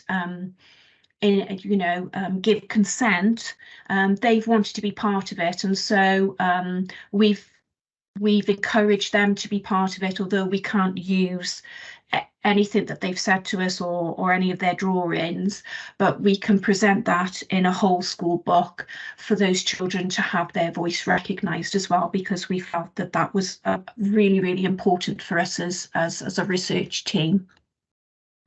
And this is just me, because I love this, and I think it draws on some of the things that some of the other presenters have said about, and especially the last lady, Natalie, about the real importance of play and what play can tell us, if we can only look and understand and read what it is very young children tell us. These are my references, and I've also done some further reading there if any of you are interested, but just really thank you ever so much for giving me the opportunity and for listening to me. Thank you.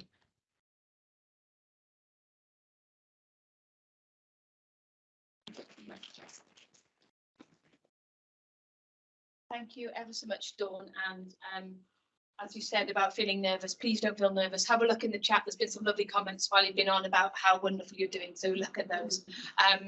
So thank you ever so much, Dawn. That was really interesting and enjoyable, and I think it's always wonderful to get those interesting snippets of information from children themselves, so get that little bit of insight. I mean, we can't know, as I think Lorna was saying, it seems like a long time ago now, as Lorna was saying, thinking about what children do experience themselves. And I think those images that you presented and some of the drawings give us that idea of what children, we can extrapolate, we can try and understand where children are coming from.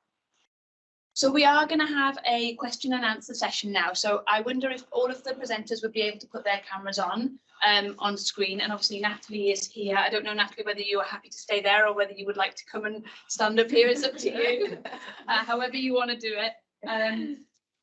So we do have some questions. I'm going to start in the room, but before I do start with questions, I just want to say again, a massive thank you to our presenters, but also to everyone that's attended, both here on campus in Swansea University and online, because I think it's been a phenomenal event.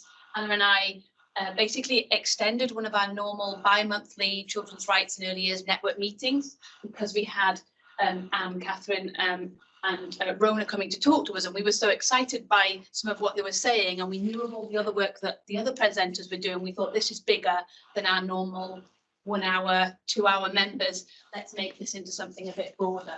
So this has come from something that we kind of only started organising it a month and a half ago, and you know, we had 250 people signed up to attend, not on campus, between the online and on campus, and you know, I think it tells us the numbers of people that have expressed an interest in this topic, tells us how much of a desire there is across all sectors. So we've got, you know, as you will know from yourself, we've got academics, we've got policymakers, we've got third sector, local authority, practitioners, senior managers within settings, and a whole range of other people who are really interested in picking apart and understanding the youngest voices and participation, and what participation is for our younger children, and how we as adults, I guess I think the word Lorna used earlier was facilitate, as opposed to just give them that access to their voice, which as Lorna said, I think it's a really nice way that she encapsulated it. So I'm going to shut up. This is a question and answer for everyone else. I'm going to start in the room. Has anyone got any questions for any or all of our panel members that they would like to share with us? Big start. Okay, I'll come to you next. Thank you. If everyone could just say their name and organisation, so we've got an idea of where you're coming from, that would be great. Lucy Taylor, I'm from PAVOS and the Paris Association of Voluntary Organisations. I'd like to ask Dawn if she's able to name the schools she's working with. Okay, thank you so much. Can I just check, can you hear that on the online? The sound in here is pretty good. We've tested it from all corners. But Dawn, did you hear that question? No, sorry, I didn't hear that. Could you repeat it for me, please? Sorry, are you able to name the schools you're working with? Am I able to name the schools, was that? Yes, that's correct, Dawn, yeah. I can name the one that I'm in, but I can't really name the other ones because we're trying to keep it sort of confidential, because obviously we've been allowed into these schools, they've allowed us in, and I think, you know, we're just trying to be respectful of, and until we come to the end and we get everything, it might be that the schools wish for us to name them, but until then I don't feel that I'd be able to do that. I hope that answers it in some roundabout way. Thanks, Dawn. And I think there was another hand in the room. Yeah. Yeah, I've got a couple of questions if I'm allowed. Yeah, that's fine. So a question for Dawn is, what the way that I really like the way that you've collected all the information. It's very cool. But I'm just concerned about how the information is used to get results. Because, for example, I'm just worried that teachers might get a bit pissed off, frankly. and are there, you know, like, for example, if you say to them, well, you know, maybe you shouldn't use the mat, or because only one child out of 20 liked it, then are they going to take any notice, frankly? I'll come back to your second question. Dawn, did you hear that okay? Yeah, I heard that, and we're very aware of that, and I think that's down to how we present the findings, and also because we have an excellent relationship, and we've took time in building that up with our schools and with the wonderful teachers that have allowed us into their environment, and they're very open, and I think what we have to remember is that the teachers are very open in wanting to know and understand how children feel about their educational environment, and I think that's one of the reasons why they have allowed us in as a research team. I think perhaps the schools that we really need to go into are the ones that perhaps are not part of this research project, and we might find what you're saying. I think the word you used were being a bit pissed off, but I think they're very, very open, and they've made it very clear that they really want to hear and to listen to the young children, and that they really want that to inform what happens moving forward, which I think is really, really innovative. And you know, it's great to hear that they're going to do that. Thanks. Thanks, Dawn. Glenn, did you have another question that you wanted to? So for, well, yeah. We can come back to you if it's easier. Okay, yeah, no, it's for Natalie. I was really fascinated about the whole participation, ownership, voice, and really, you know, that idea of empowerment.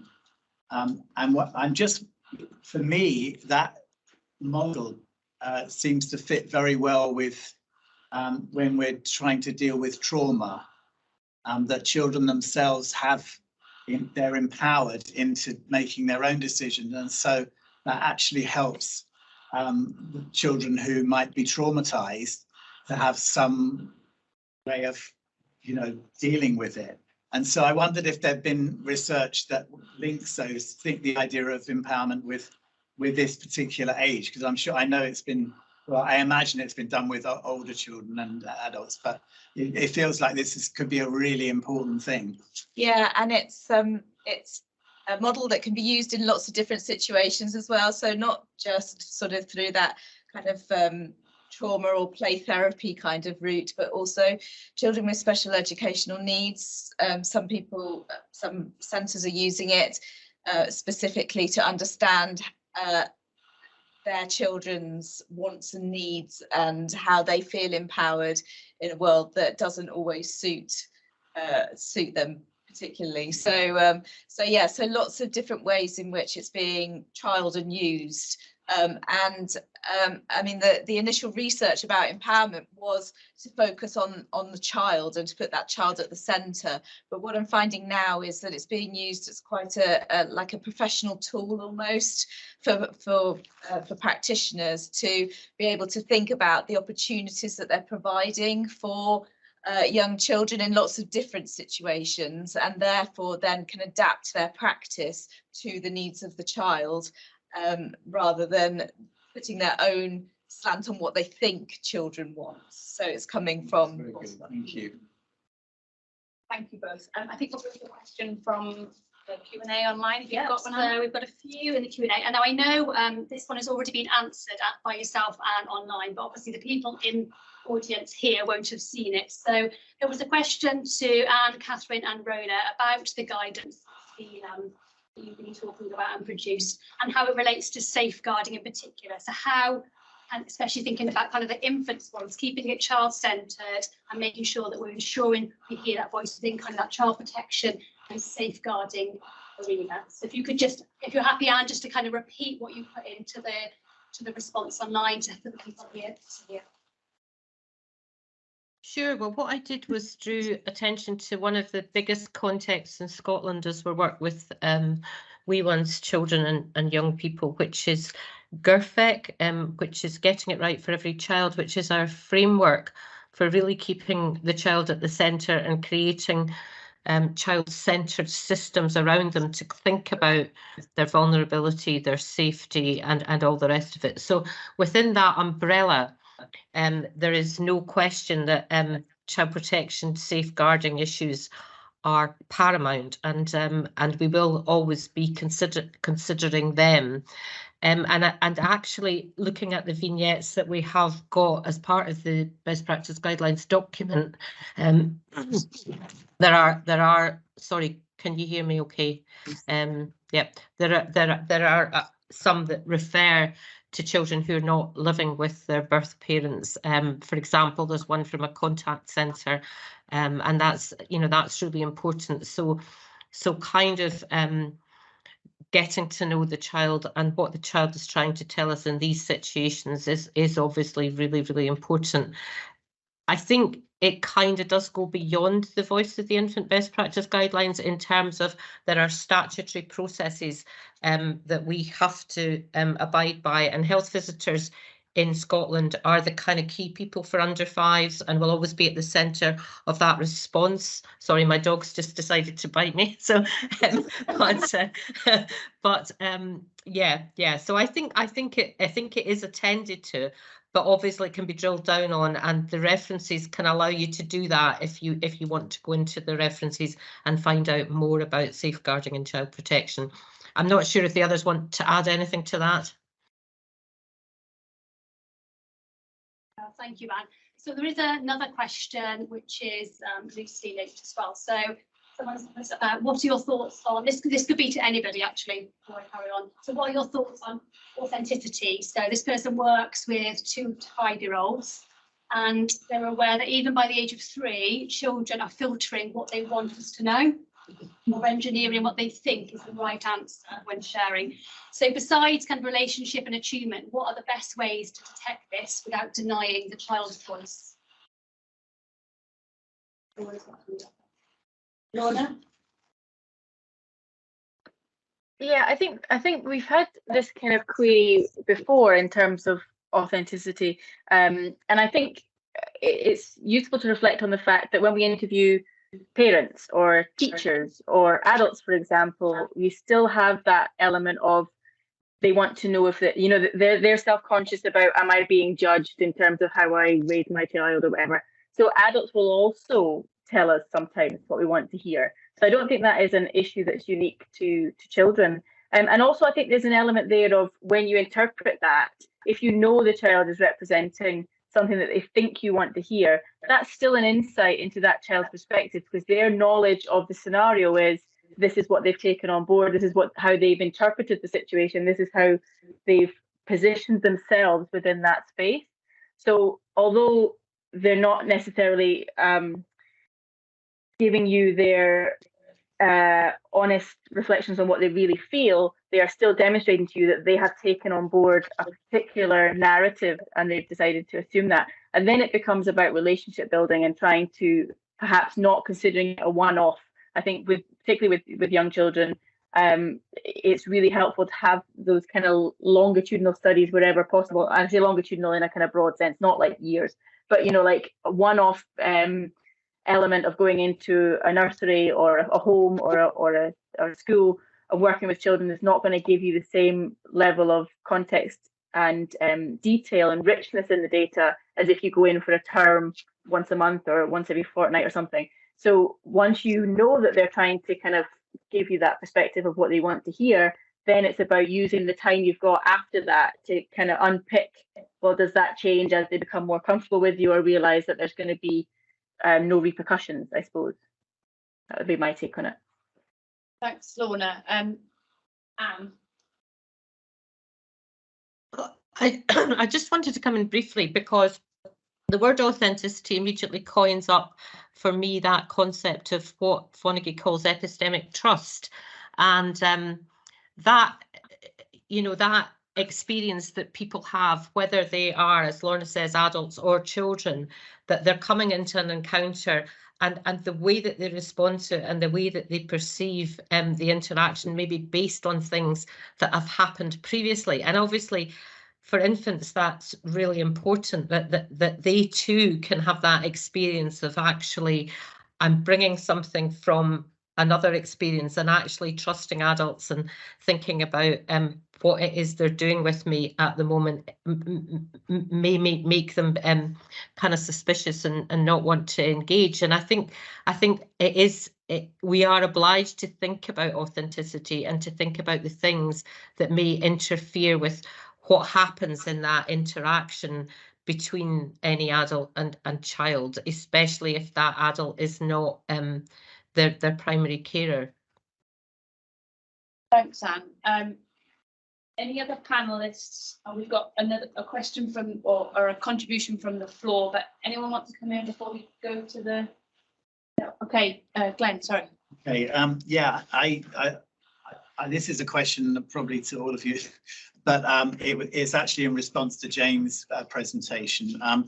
I thought that was fascinating, that whole thing of deficiency and capability, and it reminded me of that story of the you know, the children who get taken to a classroom and then they're told that they're exceptional children, when actually they're not. But then at the end of the year, when they check their you know results, they find out that they're exceeding their classmates. And it just showed that it was actually it was about the teacher, wasn't it? It was a teacher's perceptions and the way that they dealt with them. And I'm just thinking, I work a lot with the Global South, and I have a particular concern for boys who are sexually abused and exploited. But what I think is that whole deficiency capability thing happens in lots of different ways. You know, when it comes to racism, you know, the assumption of that certain children from different races will have, you know, that they'll be less capable or they'll be deficient in some way. And then class, you know, children from lower social class, and then and gender, you know, that boys in some areas, boys will be considered to be more clever and then girls in another. And so I'm thinking, actually, there's just so much of this that persists in spite of, you know, all the progress that we've made in children's rights. And I just wonder, how do we really address that? Okay, would anyone like to come in that? We have got a hand in the room. Is that around the same question? It's sort of it's moving on with that question. Moving on. Has any of the panel would like to talk to that specifically, or are you happy for us to take it as a conversation in the room? Okay. Do you want to continue? Sorry, if you just say your name. Yes, it's Ishbel Hanson. I'm from Swansea Parent Carer Forum. That's exactly. That's my question. Was going to starting with Jane's deficiencies, and obviously my particular interest, because I'm a parent carer as well, is those children who it's been touched on, but that don't have a voice, literal voice, and you know. When we talk about equity, how much do we listen to them? Because from a lot of them, the day they're born, they're already other, they're already on the outside. And I know it's really difficult because there's such historic ways of helping these children, but it's almost like a patriarchal kind of help. It's doing to, not with. And I always worry that they're not getting their fair share of a voice, you know, because you look at somebody who's, you know, non-verbal or has severe learning disabilities, and people assume they don't have a voice. I know perfectly well that my son is shouting at me on the inside. So, yeah, I'd be really interested to see if anybody knows of any work that's going on with that. And excellent. Okay. Lorna, I'll come to you first, and then I'll go to Paula, who's raised her hand in the room. Lorna?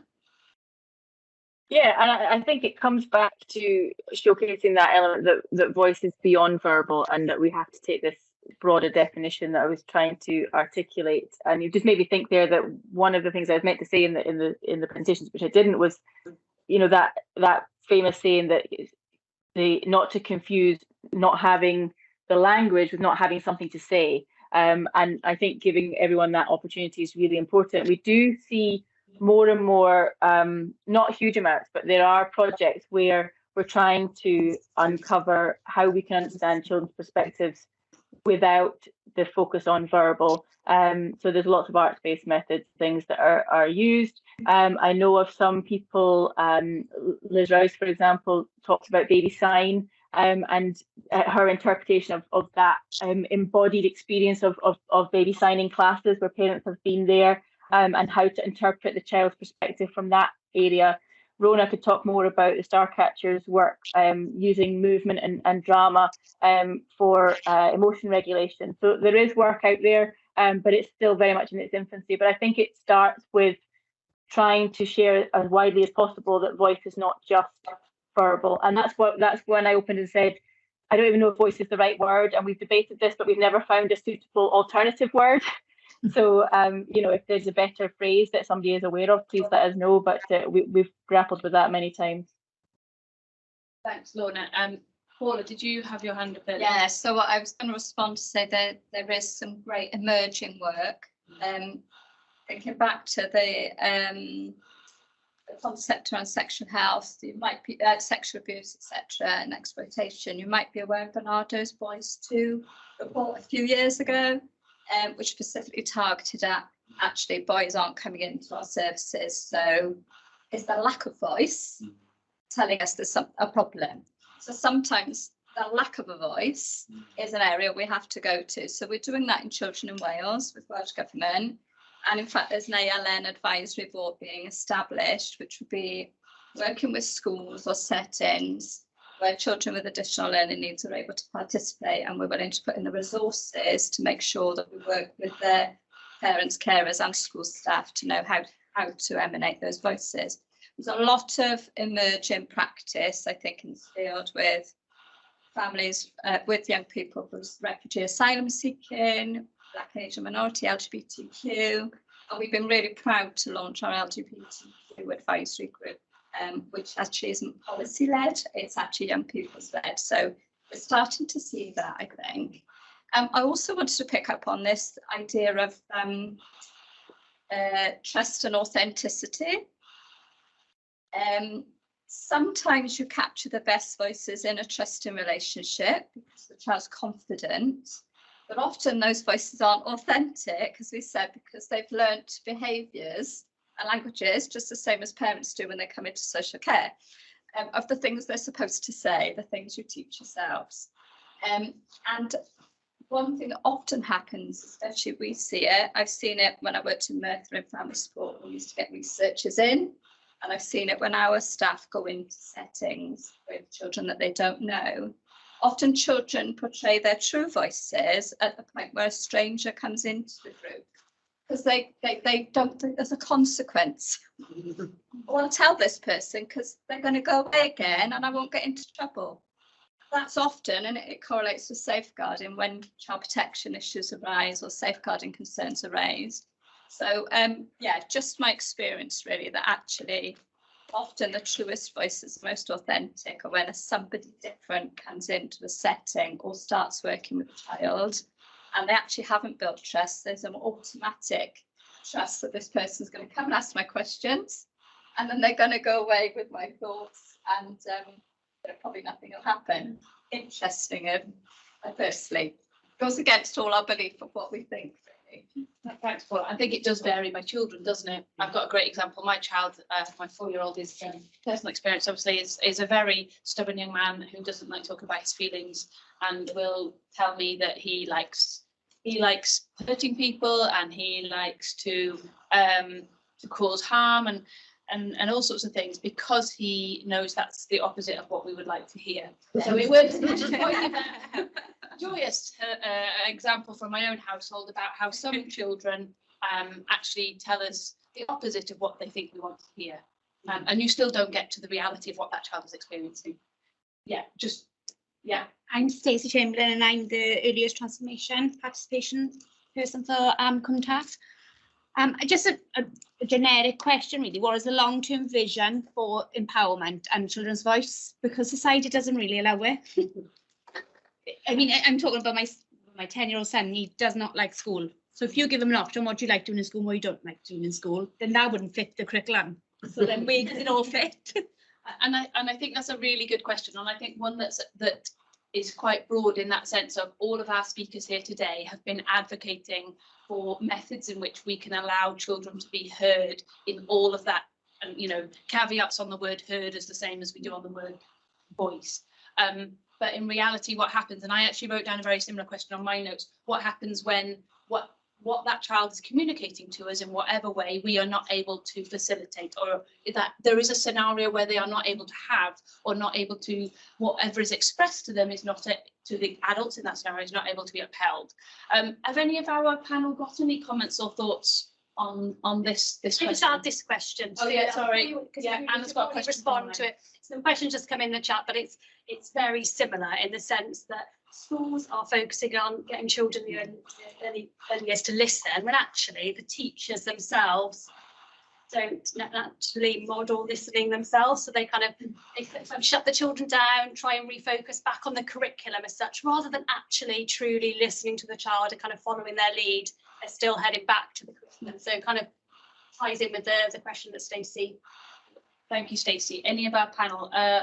Lorna, you've got your hand up. I can't see anyone else, but do wave if you do. Rona Scott has a I think Rona had her hand up before me. Sorry, go on, Rona. I missed that. Sorry. That's all right. I suppose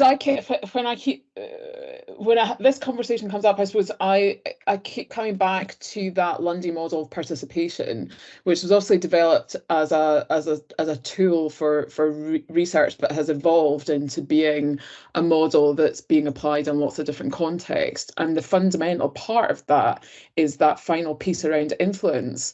So, you know, it's about, you know, for us, it's about creating the right spaces for children to be able to express themselves and share their views about and having voice.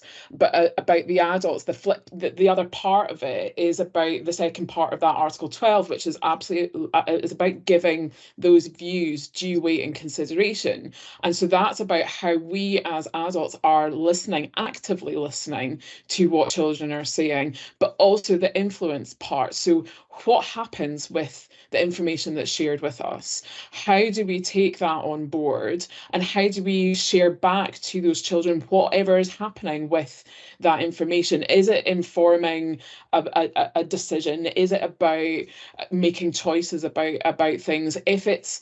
If it's about being open and honest and transparent, so that actually if children are saying we want to do X, Y, and Z, but actually X, Y, and Z are not possible, it's about being able to say, well, you've told us this and we've heard this, but we're not able to do this because of A, B, and C. And actually just it's opening up that dialogue and treating children in a slightly different way, I think. And I think that's a cultural shift that we have to think about as adults in whatever walk of life we're in. You know, I'm really thinking about, you know, the long-term impact of the incorporation of the CRC. You know, people are getting quite excited about the incorporation in Scotland, but actually there's a lot of people who kind of go, well, you know, why do children have rights? You know, we're still in that space of viewing children as being seen and not heard, as, you know, babies being invisible in lots of ways. And I think there's a real shift that we need to undertake culturally to view them in a different way. I didn't talk about this before, but I'm in the middle of writing a master's dissertation for Masters in Children's Rights, looking specifically at the visibility or the invisibility of babies within policy and practice. And I'm looking across 12 different countries, Western European and kind of Canada, New Zealand, and looking at government reports, UN reports, and babies are barely mentioned in any of that documentation, and where they are mentioned, it's about protection and provision. The idea of their participation is absolutely not there. So there's a real cultural shift that needs to take place, and I think in some respects it sort of needs to start with babies in early years, and that it can then evolve kind of culturally moving forward. But that doesn't negate the need for children now present to be seen and heard and respected. But it's, you know, that's a big thing. Thanks, Rona. I think that's a really worthwhile point. Lorna, did you want to come in there? Yeah, so I just kind of picked up on the element about listening in early childhood practice and the role of practitioners. And in Scotland, we have, I don't think it's been mentioned yet, but we have a document called Realising the Ambition, which is our national practice guidance. It is research informed, written by highly educated early childhood people who have actually taken a lot of time to sculpt that in relation to children's voice, and including babies' voices. So that's a really helpful document. I know it's Scotland based, but actually it does get a lot of traction internationally. And it's early childhood focused, but again, it could apply further up the ladder. And I think one of the benefits of using that alongside our curriculum is that we are quite, well, we try to be, and I talk about ideology. I said that in my presentation, that a lot about ideology, and some of it doesn't always pan out. But the plan or the aim is to try and be flexible in terms of our curriculum. It's much less structured rather than other countries. So there is that ability to work with individual children with individual needs So it's less pressured on, we have to tick all these boxes. And realising the ambition is another step towards trying to embed that within our practice, which then gives the practitioners much more freedom, time, ability to engage and model listening, rather than having to rigidly stick to a curriculum that is jam-packed and they can't fit everything in. So that might be helpful to look at. Thank you, Lorna. We've got one more question in the room, but before I go to that, I'm just going to ask a question which I don't think we've got 5 minutes remaining. We are rapidly running out of time. But this is a question, I guess, from Anna and myself as much as anything. And I think links on to, Lorna, what you were saying around what's happening in Scotland. Because actually, as the kind of conference title says, we're looking at around the UK, but quite clearly there is more happening in Scotland in this field than there are in the other UK nations. I guess our question really is there any advice from the panel, and particularly the Scottish members of the panel, around what it took to get there and to be, and as you say, it's a work in progress, but what it takes if other UK nations are looking to push towards a better policy practice process around participation and listening to our youngest voices and some of the great policy and resource documents you've got. What should we be doing? What could you recommend as a way, as actions for us to be taking forward? Sorry, do you want me to go or? Yeah, go for it. Yeah, I don't know what all the answers to this, but one of the things that I think we are very fortunate with in Scotland, and you know, these things are very changeable, so it could alter. One of the things we're fortunate is that our current government are very supportive of early childhood education. They invest a lot in it. Also, through that process, a lot of the people that write our policy guidance, I said, you know, the people that wrote Realising the Ambition, many of them have doctorates in early childhood education. So the theory and the ideology that we present is trickling through into practice because the government have been very careful about who they have selected to write these kind of documents. That's a long process, it's a long game, and like I say, we've just been very fortunate, and if the government changed and the priorities changed, we could be in a very different situation, but that's what I know has helped so far. Thanks, Lorna. Has anyone else got anything very brief to add to that? Is there anything like Scottish baby it's gone blank brain fog. Do we have something in Wales basically looking at babies' voices? We'll pause that one. Anne was about to say something. Sorry, Anne. No, it's fine. You both spoke at the same time. And if you want to continue, then we'll come back to that. We are going to run a little bit of time, but we can possibly address that later. Anne, go on. Sorry, yeah, I was going to say, I mean, I think there are people, and they're not all over the place. We've still got lots of people to persuade, but people who are well persuaded of the economic arguments for investing in the early years. And I think that's a very powerful argument. It's a very powerful argument in relation to physical and mental health. You know, the evidence is there, and it's about getting that word out.